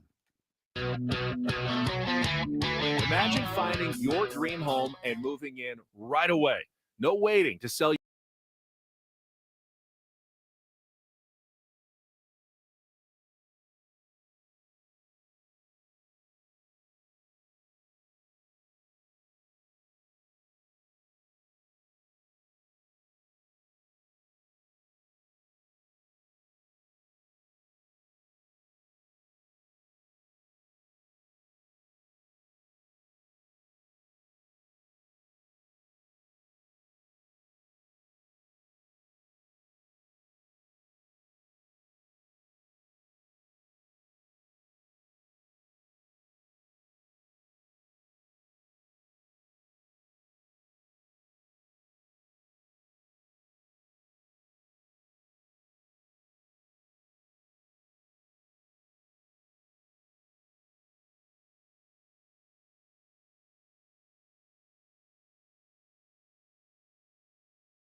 Hamul Casino Resort, the Players' Place on 97.3 The Fan. With the 25th pick in the 2025 NFL Draft, the New York Giants select Jackson Dart, quarterback, Mississippi. Thank you, Signs Roger. in the background. Yeah, they thought it was going to be Shador. Everybody thought it was going to be Shador. Welcome back to our NFL draft coverage. The Giants traded up for the 25th pick. Everybody said, hey, finally, Shador Sanders will be drafted. Not so fast, says the brilliant general manager of the Giants, Joe Sheen. He's going with Jackson Dart instead, and they traded quite a bit, minor picks, but a few of them anyway, to the Houston Texans and for the honor to select Jackson Dart. We could give you the bio on him, but before that, I want to give you the latest news while we were away. The Falcons have made a pick. Have also traded into the first round at 26. Now, Falcons selected earlier, surprising me anyway, that they didn't take another quarterback. They took Jalen Walker, linebacker, Georgia. Linebacker / edge, right? Yeah, red edge, yes. And now the Falcons have traded up to 26. And grabbed Braden, another edge guy. Another edge guy. Who did they get this time, Braden? It's great to be a Tennessee Volunteer, James Pierce Jr. James Pierce Jr., the Falcons in a hurry to get him. So they swapped spots with the Rams. Traded the 46th pick this year, the 242nd pick this year, and a 2026 first-round pick to the Rams. Okay, so the organization that traded away all their picks are picking them all back up with this trade. The Falcons, trade to the Rams. The Rams will drop down a little bit. The Falcons at number 26. That leaves 6 more picks in the first round. They belong to the Ravens, Lions, Commanders, Bills, Chiefs, Eagles. Shador Sanders is still out there. That pick, by the way, by the Falcons, Braden, at 26 here it is officially. 2025 NFL Draft, the Atlanta Falcons select James Pierce Jr., defensive end, Tennessee. I like all the random cheering. There's like 3 guys in the corner who had a bet on that somewhere. They're They're ecstatic. That makes the edge position the most drafted so far tonight. It's a big spot in football that is nowadays. The 5th edge player that has been drafted. Next most is defensive tackle with 4. So teams beefing up with a D-line. 3 wide receivers have been taken, 3 guards, 3 tackles, and 2 each: quarterbacks, running backs, tight ends, cornerbacks. No linebackers, no safeties. That's where you get all your special teams players in the middle rounds, linebacker and safeties. Well, you can never go wrong draft that linebacker because that's what all your special teams are made out of. Linebackers. Linebacker used to be a fairly important position in the National Football League, but not got a lot of apparently anymore. Not only have no linebackers been taken in this draft yet in the first round, the only player listed as a linebacker who has been selected in the first round the last 3 years that's been in the Pro Bowl, Will Anderson, who's not Texan. Yes, but not the typical linebacker, right? He rushes 90% of the time. So it's kind of what a linebacker is these days. Well, yeah, to an extent. To an extent, that says Braden. There's no Ken Norton Juniors in the middle anymore. All right. I'd go for Nick Bonacani, but that's okay. Is that a Dolphin? Of course. He was the middle linebacker on the only undefeated team in NFL history. He's in the Hall of Fame. Look him up, pal. Where's the dolphin noise that you guys usually play? Here it is. A little love for my guy Nick back in the day there. All right. We got 6 picks left in the first round. We could do a little recapping for you. There's been Cam Ward went number 1 as expected to the Titans. The big news of the night that you'll be reading about all day tomorrow was that the Browns traded the 2nd pick to the Jags. The Jags then took Travis Hunter, the Heisman Trophy winner. Abdul Carter, as expected, 3rd to the Giants. Will Campbell, tackle, went to the Patriots at 4. Browns dropped into the 5 spot and took Mason Graham, defensive tackle. That left Ashton Genty to the Raiders at 6. Offensive tackle Armand Menbu went to the Jets at 7. Teteroa McMillan a surprise to us. That was a surprise. And to many, because Carolina's got so many young wide receivers. He went to Carolina at 8. Kelvin Banks, offensive tackle 9, went to the Saints. Bears surprised by taking Colston Loveland as their tight end and leaving Tyler Warren for the 14th pick and the Colts. In between that, Michael Williams went to the last place 49ers. He's not paying attention anymore. Tyler Booker went 12th. Did you say last place 49ers again? Yes, I'm listening. Okay. I'm listening. Until he gets to say that until the entire I year. can't argue it. I can't argue it. Yeah. Can't.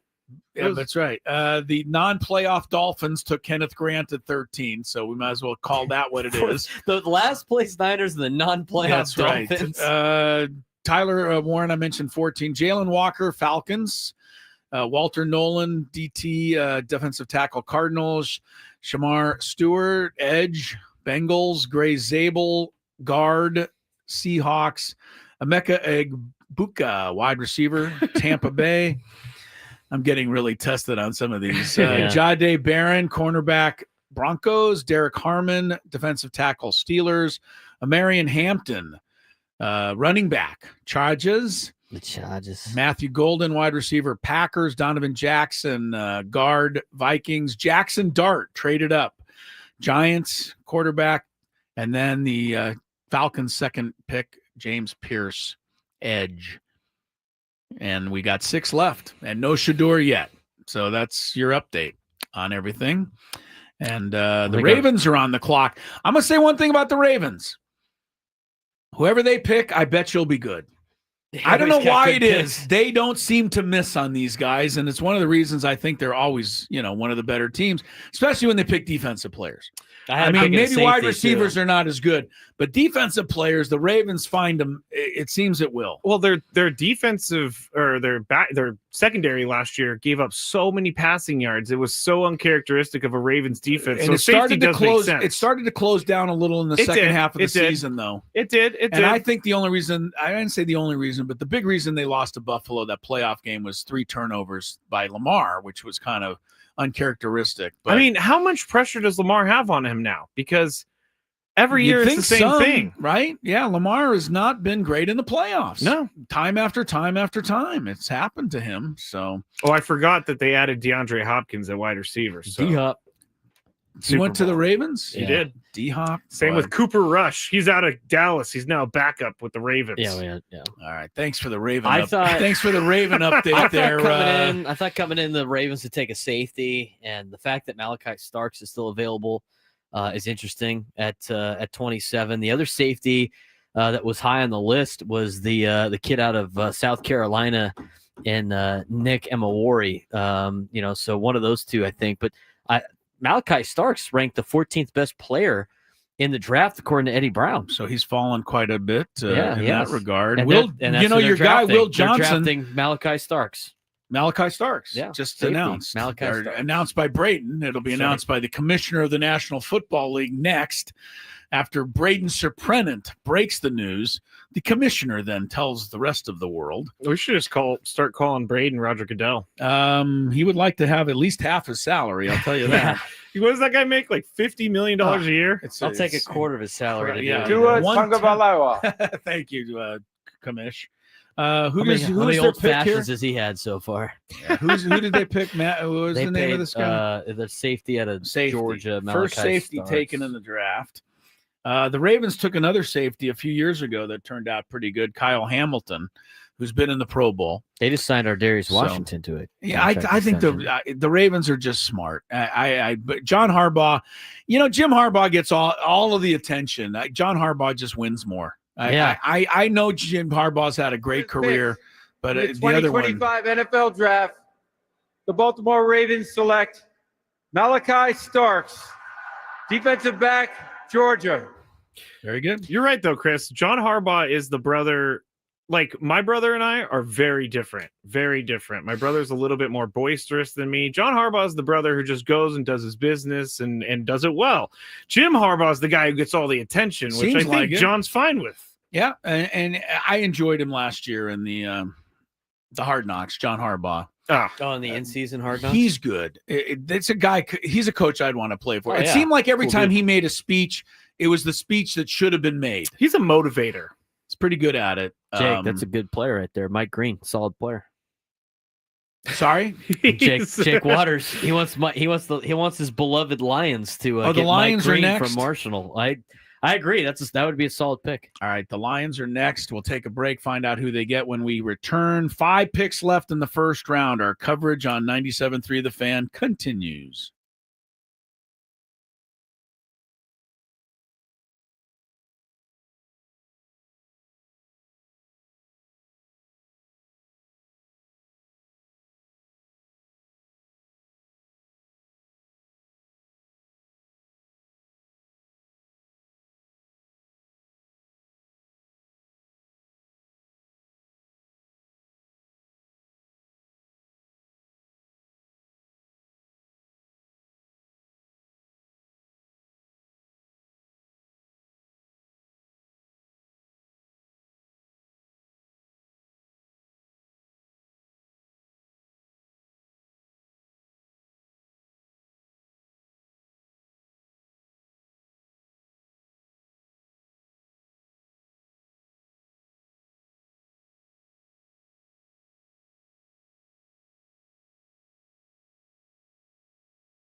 NFL Draft coverage, round 1, 2025, continues with Chris and Braden and Skraby, Odyssey Palace Studios. Probably got another 45 minutes or so. 5 picks are left in the first round. The Lions are up next. And, I think a lot of people probably forgot about it, but I bet you they didn't forget about it in Detroit. This was the team and the year that they were supposed to finally make their Super Bowl. And then they went out Lions and got Padres. smacked by the Commanders in the playoff. I called it. It wasn't even close. You called it, but you were more begging for it. I called it in week 5.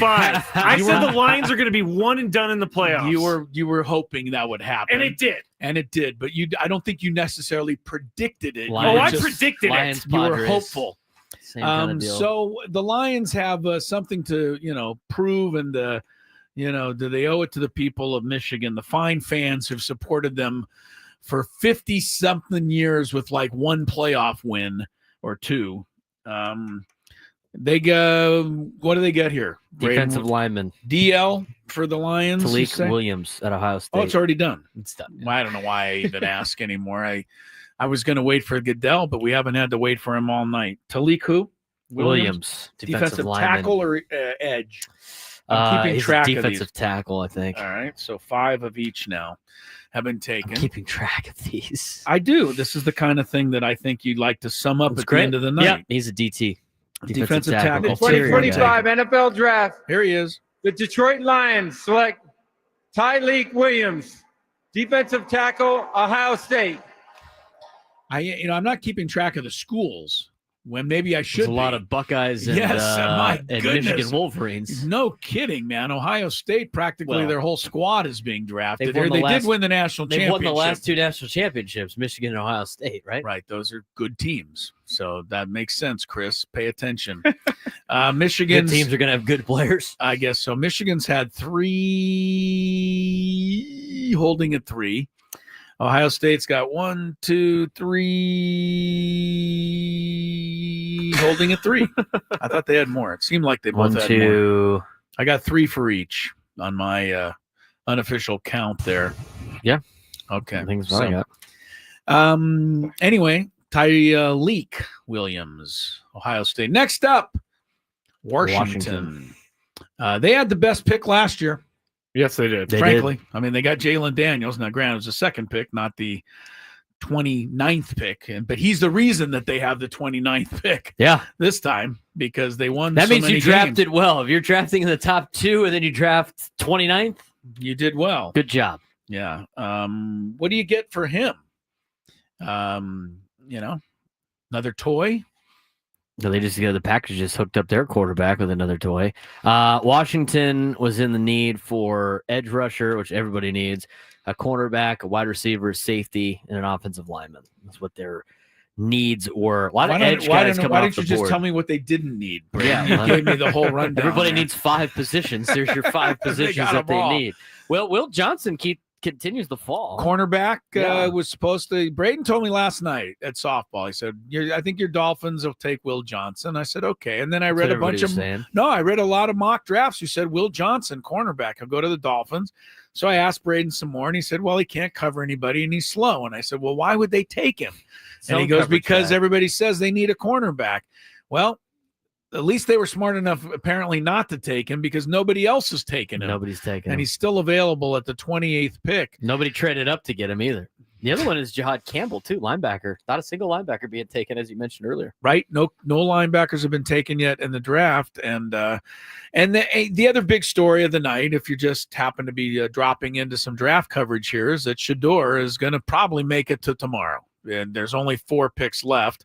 And the Commanders, Bills, Chiefs, and Eagles, none of the 4 are in the market for a quarterback, certainly. And the only other team, so unless there's a last-second trade. And there was the only other team that was battling for a quarterback were the Giants and the Browns. And the Giants just traded up for their quarterback, and the Browns have 2 of the first 4 picks tomorrow. They don't need to. The Browns can start the picking tomorrow with Shador. Right. Unless they think the Saints are going to try to go up and make a pick. The Saints would have to sneak up right now to get the last 4 picks of the first round. Otherwise, the Browns can sleep well tonight, knowing that they'll get Shador tomorrow. Because the Saints have the 8th pick tomorrow. Yeah, but that'll be too late for them. It will. Just thinking of that, like Will Howard. The thing that I find interesting is that Shador.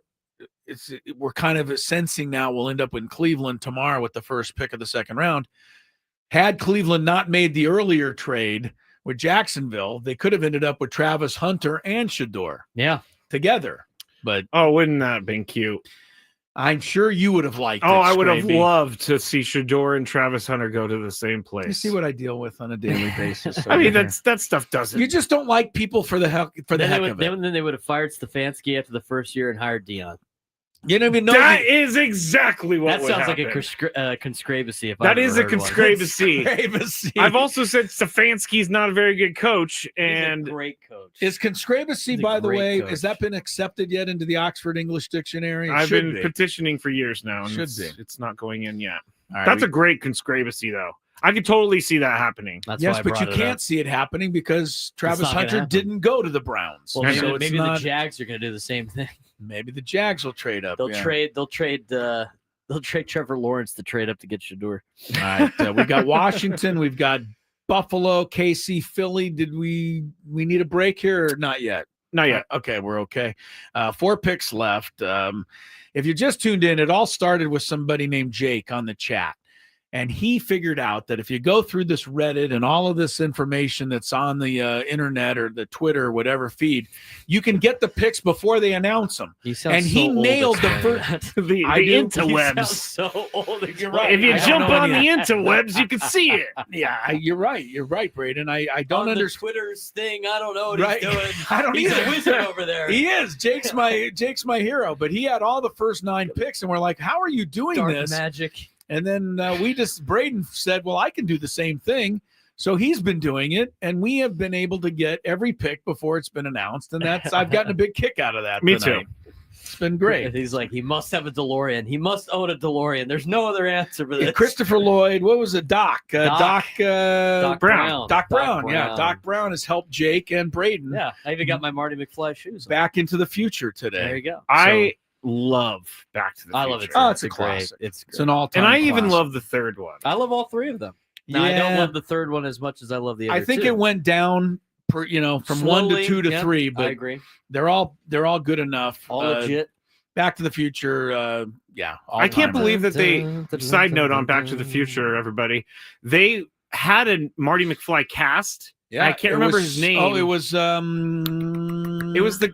Oh, hold on. I got The the next pick. 2025 NFL Josh Draft, Connerly Jr. the Washington Commanders select Josh Connerly Jr., tackle, Oregon. Thank you very much, Braden. You were a little late, Braden. Well, I Don't got let it. the and then- commissioner beat you next time. Well, don't digress with the Back to the Future. No, side. all right, back to the Future, because Yeah. I don't really Oh. care who the Commanders took. They Some tackle. they cast someone else in That it. guy.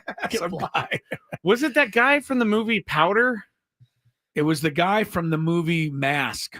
Mask, that's it. Mask. But I don't remember his name. Oh, the guy that is Mask was that? Yeah. Yeah, the guy who played the main character in Mask. He's a pretty popular actor. It's Jim Carrey. No, not Eric that Stoltz. Mask. Eric Eric Stoltz. Stoltz. So they yes. did film some of the movie Yes. with Eric Stoltz, and they realized this dude is way too serious for this It's role. not working. Yeah. And so they had to fire him. They brought in Michael J. Fox, and they had to reshoot scenes because Oh, they got man. rid of Marty McFly. Can you even? It's so weird. There's a lot of movies with those kinds of stories where Yeah. somebody else could have been in the role that was made, famous. Yes. By another actor.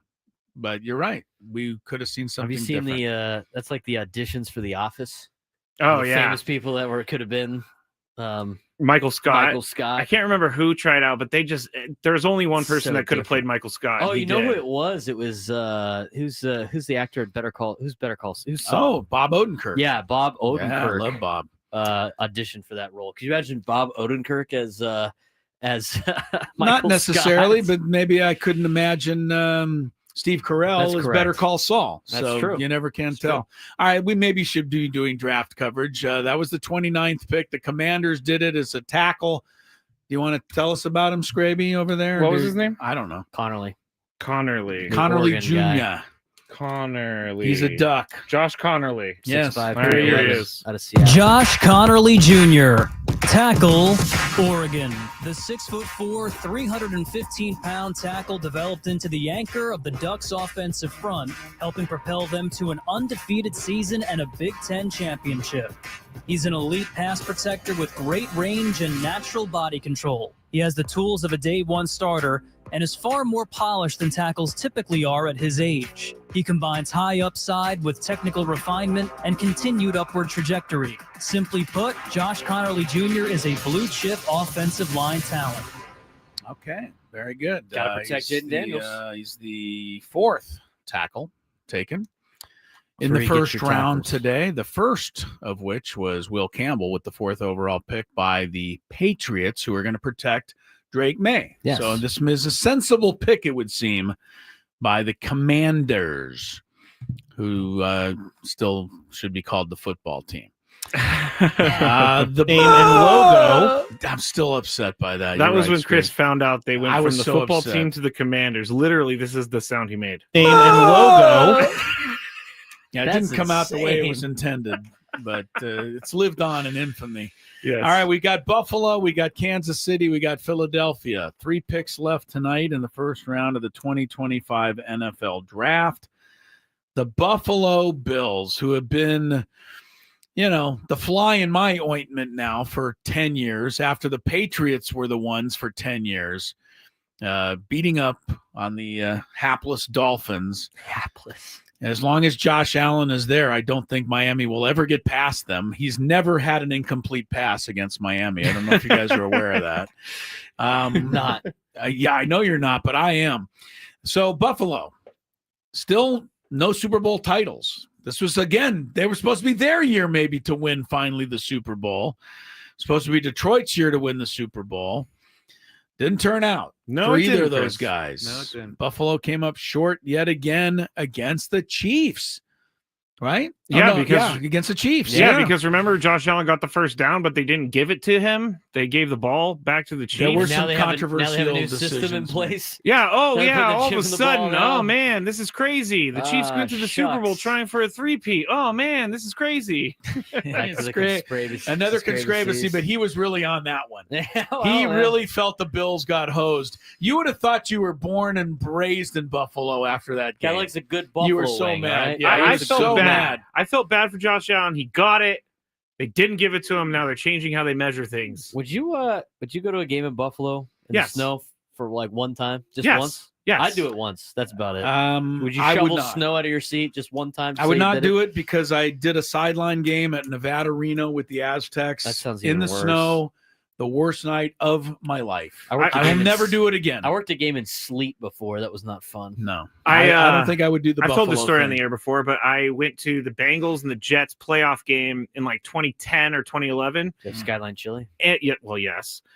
It was 5 degrees. Wind It's a chill good thing was the like first round's almost over. I We know. dissipated into Back to the Future and Skyline Chili. It was so. -10 wind chill. It was so cold. I went to go open my hand warmer and I broke my tooth. That's how cold it was. I would do the Buffalo thing one Cold. time. One of my buddies did it last year because he's a Bills fan and his sister lives in Buffalo. He went out there and did. I'm watching his Instagram story. I'm like, dude, it looks frigid. I would do that one time, and then after that, I would never do it again. I'd much rather watch it at my house. I grew up with a kid whose family moved from Buffalo. They had season tickets in like the place where all the wind blows right Oh, into your God. No, face thanks. the entire game. Now, if you were if you did that, would you jump through a table for the full experience? If they asked me, yes, I would. Would you Skraby jump through a table, Chris? I would never do that. Skraby jumping Oh, the through a Buffalo table. thing? Yeah. No, that's stupid. That would be hilarious. That's dumb. I mean, if Jason Kelsey does it, it's cool enough for all of us. I'm looking for this, but I can't find it, unfortunately. I'd have to get to YouTube quickly. But there used to be an old commercial of this kind of forlorn-looking Dolphin fan with all of the gear on, waking up, walking out of his house in a snowstorm, shoveling his way down to his car, which is Dolphin plates and Dolphin colors and Dolphin everything, and getting into the car and driving to the Pick in game. the 2025 NFL Draft. Sorry, Chris. The Don't Buffalo interrupt Bills my select story. Maxwell Harrison. Let's go. Let's go. Maxwell Harrison? Maxwell Harrison goes to the Bills. We'll get to him in a minute. The guy gets in the car. He's got all his Dolphin gear on. He's driving to the game, but it's in the snow. Everyone in the neighborhood is throwing snowballs at him because it is now apparent to all of us that he lives in Buffalo. And he's a Miami fan, and he's trying to drive to the game. I was trying to find it here on YouTube. Poor guy. But it's kind of a funny commercial. I always enjoyed it. You want to hear about Maxwell Hairston? I do. All right. Sure. Maxwell Hairston, Oh, the corner. cornerback, Kentucky.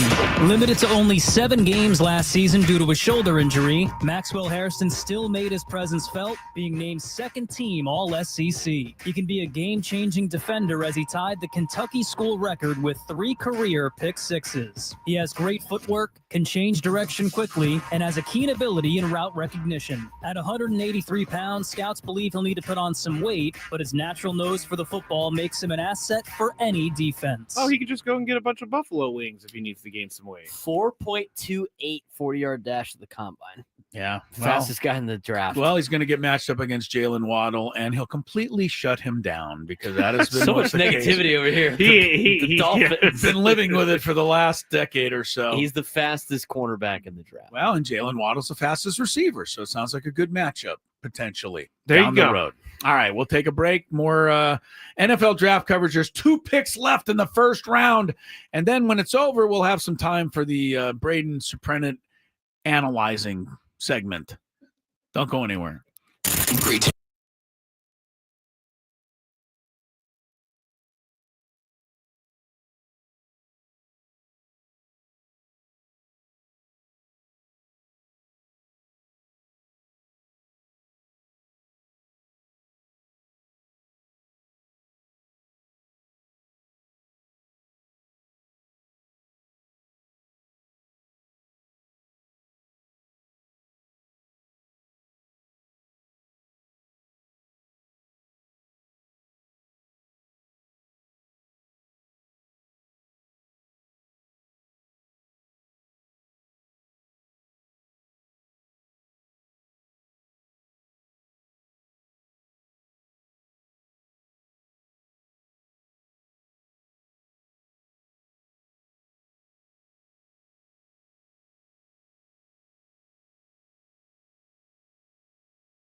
We are back and happy to be back.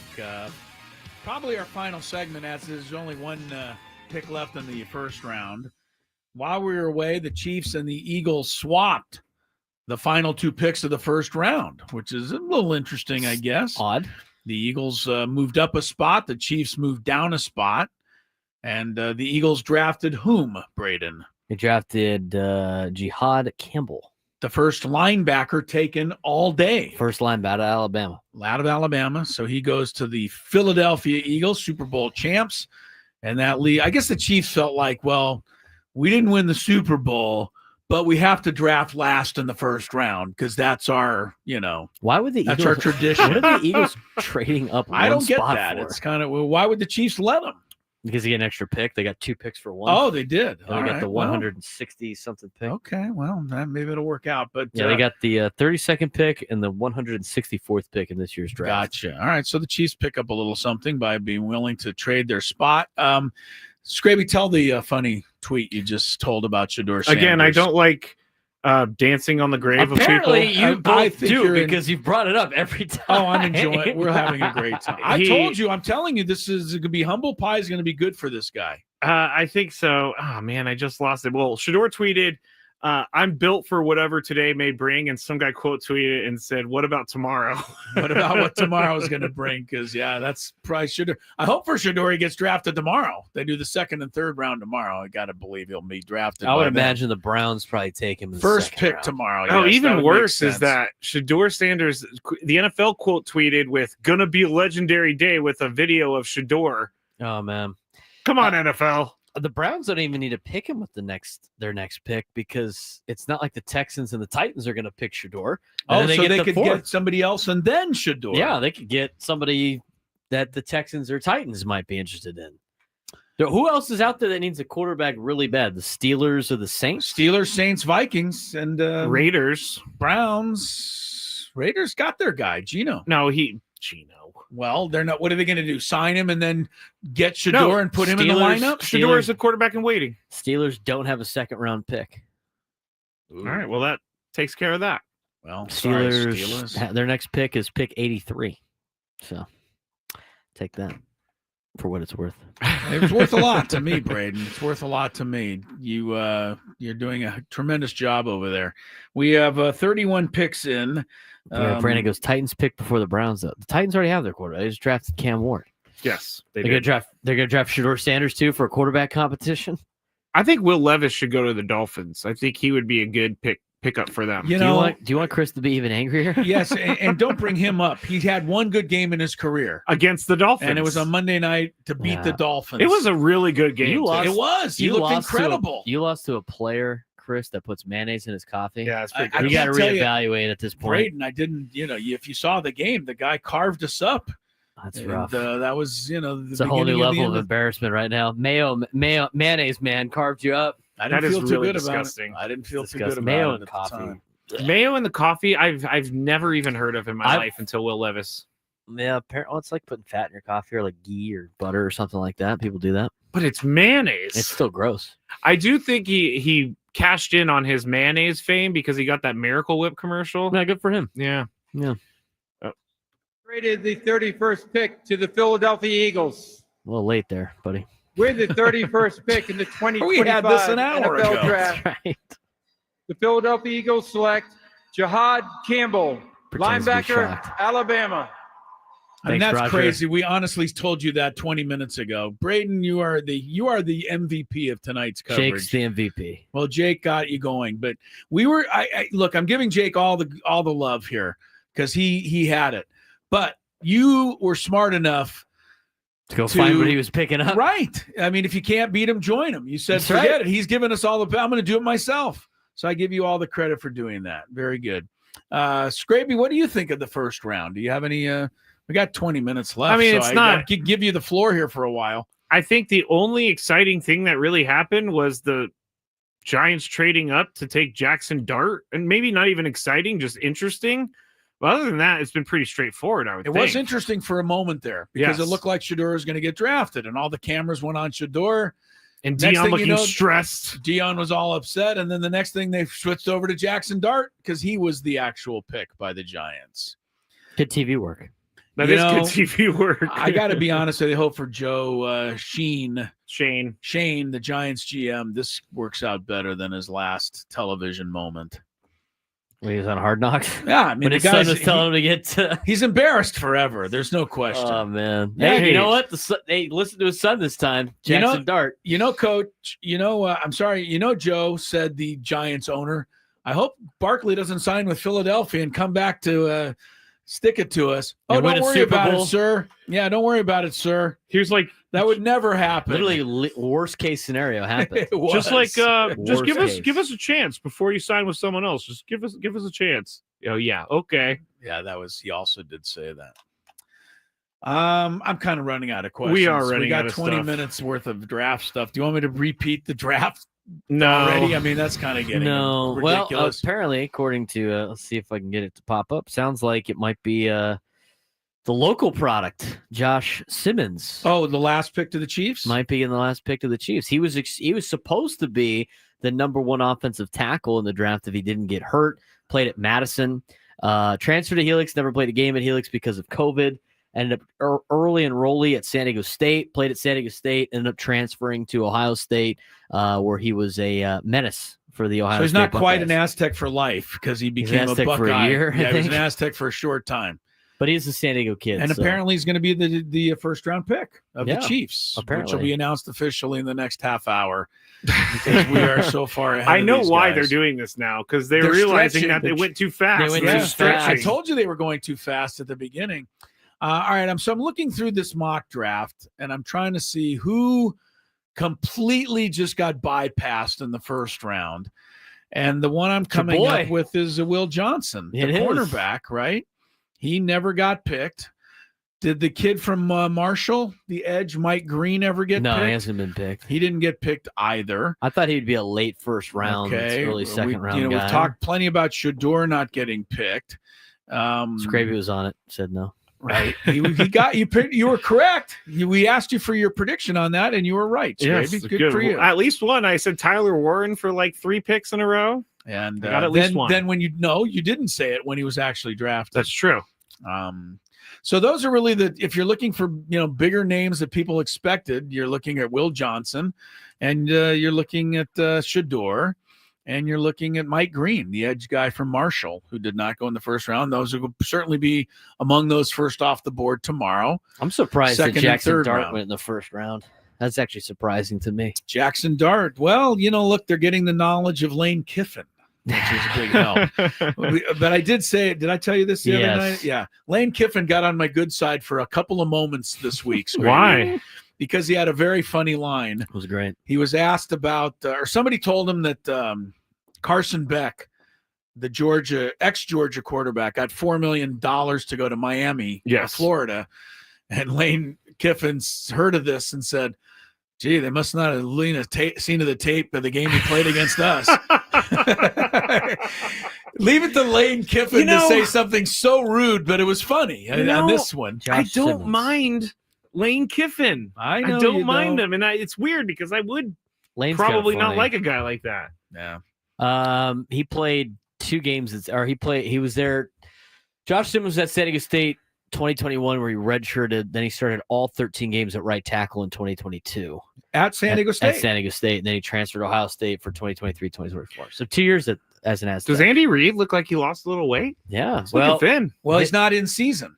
You eat better when you're out of season. Well, and his go-to restaurant where I ran into him at in San Clemente, La Siesta, has been under construction. They had a fire.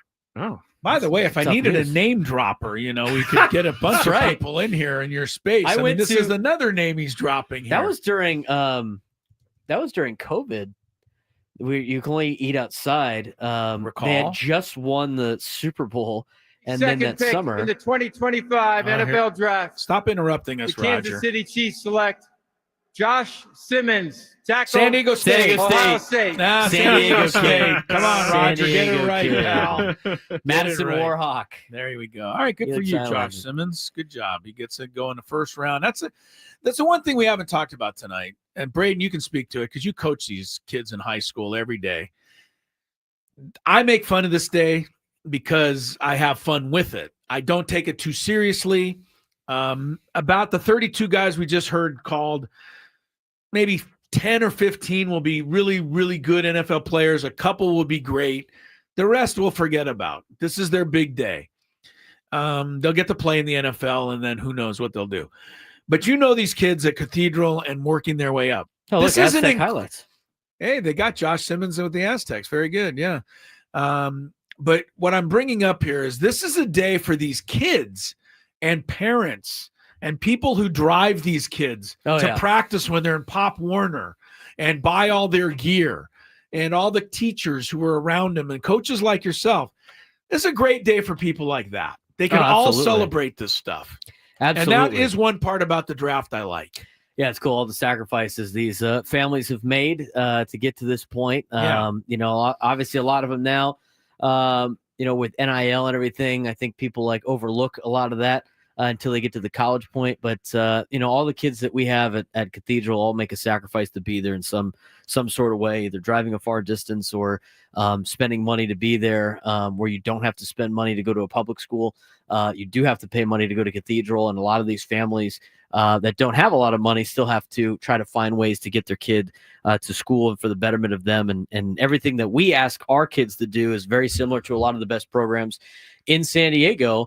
And, that's 6 a.m. workouts. That's, spending a lot more time with us than it is their own family, team meals all over the county, and all sorts of different things that we expect of these high school kids to do. And their parents, a lot of the time, have to drive them these places. A lot of families don't have the luxury of having their child have their own car and stuff like that. There's rides that have to be dealt with. I mean, there's just so much that a lot of these players, when they were in high school, had to deal with, and their families and their support groups had to do. So it's a major day for all of the kids getting drafted, but it's also a major day for their support group of their friends and family, because of they all helped them get them there. And it takes a village. It takes a village. Yes. We say that all the time at Cathedral, and it's really true. We see the tip of the iceberg. We see the tip of the iceberg, which is the player themselves.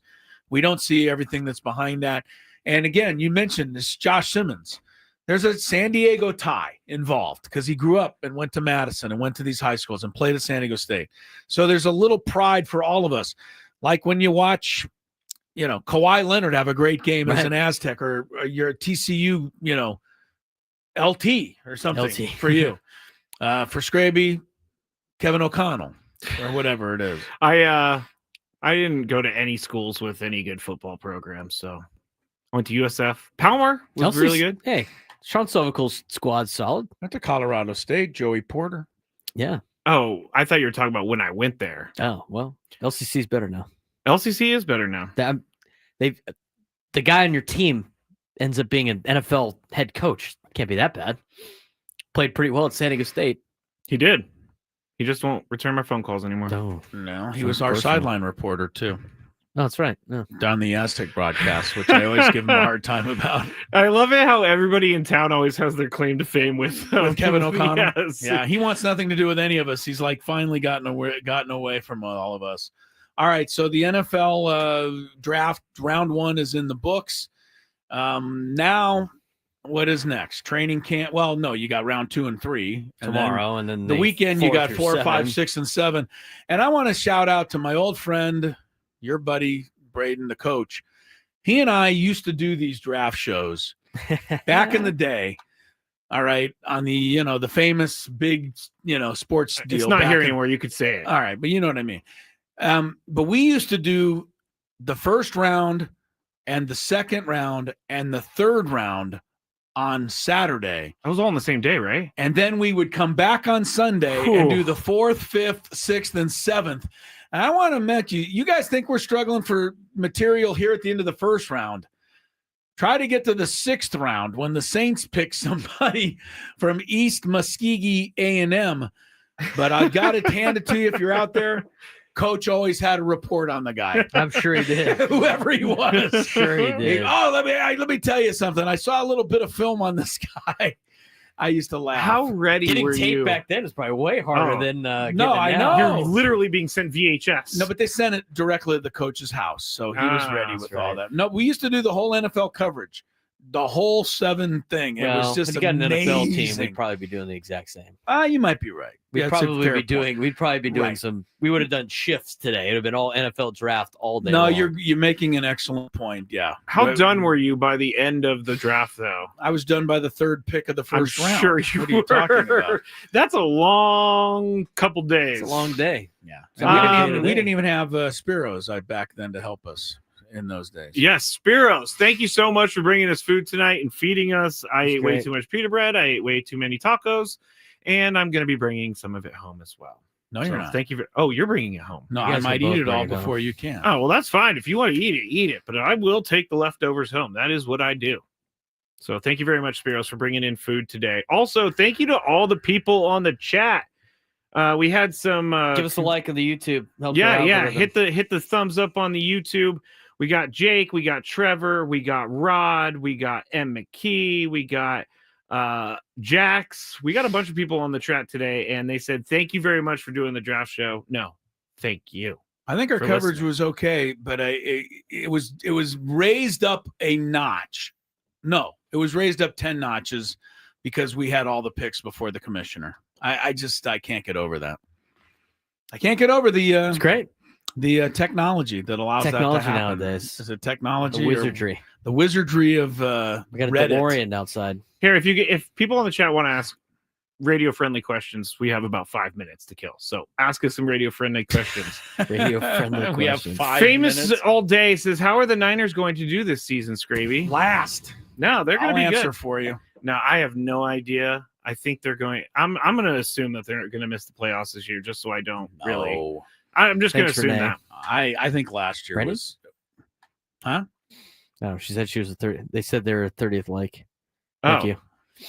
I Like on the think YouTube. the 49ers season was a one-off last year. I think so too. They should be fine. They'll be fine. I mean, Trent Williams is old now, and he's been hurt. Christian McCaffrey, You know, hurt. here's the thing. Brandon though, Ayuk, hurt. The thing that upset me was that the 49ers fell so far last year that when the Dolphins beat them, I hardly got any joy out of it. That was a silver lining. I was expecting to really get a kick out of that, but by the time it happened, it hardly mattered anymore. Neither team was really in much contention by that point. So Yeah.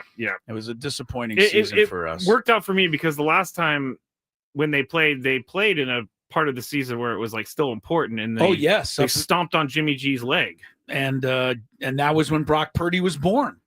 He came in and won the game up in San Francisco a few years ago. Yes, that is true. That is true. Yeah, that's the kind of thing that we get to deal with each NFL season.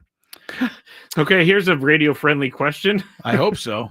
I think we've already done this before, but who's winning in a fight, Braden Scraby or Paul R? What kind of fight? I'm kicking all your asses. Is it an intelligence test? Oh, because then I win. I win. Are you sure? No, Paul's the biggest out of all three of us. He is a pack big of boy. lunch. He's taller than me. He's yeah. I would say I'm not a good fighter because I don't like to fight. But if you cross me, I will lose my mind. How do you like the Dolphins pick, Chris? Yes. I'm gonna just. I'm honestly what I'm gonna think about when I think of this pick. Kenneth Grant, for any Dolphin fan tuning in who cares, is the clip they showed of him chasing down the Penn State running back from behind. I'm figuring if he's 331 pounds and he can run that fast, he's got to have some athletic ability, and I hope it works. And if he's, I'm going to give him, if he gives me 90% of Christian Wilkins, then that would be a good pick for the Dolphins. What team do I follow? Although I still think they've got to get an offensive line. I mean, I don't know what they're doing. Actually, I have a really good quarterback's going to be broken in half again. It's not going to matter who's on the defensive He's learning how to fall. Braden, is college football still better than NFL football, or has NIL and transfer portal changed that for you? I'm way more into the college football than the NFL at this point. But You are? I'm still, yeah. So when I was the growing portal up here- hasn't bothered you? I think the portal's dumb, but at the same time, I think a lot of the rules are dumb. I think the NIL and how that's been handled is dumb. But I still think it's still the pageantry and the passion and having all these different markets being in on it and everything like that. I think is what makes college football really fun. I mean, the NFL is very corporate. I watch the NFL for basically fantasy at this point, and not having a team. Not as passionate into the National Football League as I was. I will tell you that I agree with you on the fantasy thing, Braden. If it wasn't for fantasy football, I would only watch a Miami game, and that's it. I'd be totally honest with you. Yeah, I watched the fourth quarter of a few other games with kind of big games. I watch for fantasy and like general football now as a football fan, but I can watch college football all day long from start to finish, and I can watch the Tuesday night Maction and the Wednesday night games and the Thursday night games. Chris. I can watch all Maction, that. man. I miss college football. What do you mean you miss it? but- It'll be back. It's not going. It'll be back this I year. mean, the fact that my school has a lot of money and can somewhat compete helps a little bit, but still, I mean, it's not the greatest. I We're liked still when kind of TCU was at our level, Braden. Do you know how much In the money we Mountain raised? West. I heard from sources that TCU raised for all of their sports for NIL combined, and this is why the women's basketball team is legit right now. $90 million in 1 year for their NIL. How much did Haley Van Lith get? Probably a decent amount. Our women's basketball program has more funding than our men's basketball program does, and our baseball team has more funding than our men's basketball. Jim program. Schlossnagel still down there? No, Jim Schlossnagel. He used to be the coach at TCU. He went to A&M. He went to A&M, and then he double crossed them and went to Texas. That's right. He's at Texas now. Wow. I just love the We name have- Schlossnagel. Kirk Sarlos is our head coach. He was the pitching coach for Schlossnagel when I was there. I heard your gets a lot. USD baseball team had won 9 in a row last They I have. checked. They got Gonzaga tomorrow. They went first from place. 6-24 to 15-24. Whoa. Well, with 9 straight wins. 5 of their non-conference series are against teams that are expected to host a regional. Wait, are we talking USD or TCU? That's USD. Okay. That's USD baseball. They started off the season playing TCU. Their schedule was pretty gnarly. They play TCU on the road. They play Arizona on the road. They play UCLA on the road. Their Tuesday nights are against Santa Barbara and Irvine. They didn't win too many of those. Oregon State on the road. I mean, 5 of those schools are going to host regionals come May. So USD baseball, who knows? They might be the best 15-24 team in the country. They probably are. If they take 2 out of 3 this weekend against Gonzaga, they're in first place in the West Coast Conference. All right. Thank you, guys. And Good job, Chris. Thanks Good job, everybody Braden. out there for 4 hours hanging out with us. We've been starting since the round table, Chris. Jake, time. Jake, you're the MVP. hero out there, man. I'm not going to get over this that we gave all the answers and picks out before the picks 5 were seconds. announced. It was fun. All right, more See ya. big day tomorrow. We'll wrap it all up then. Thanks. Hey there.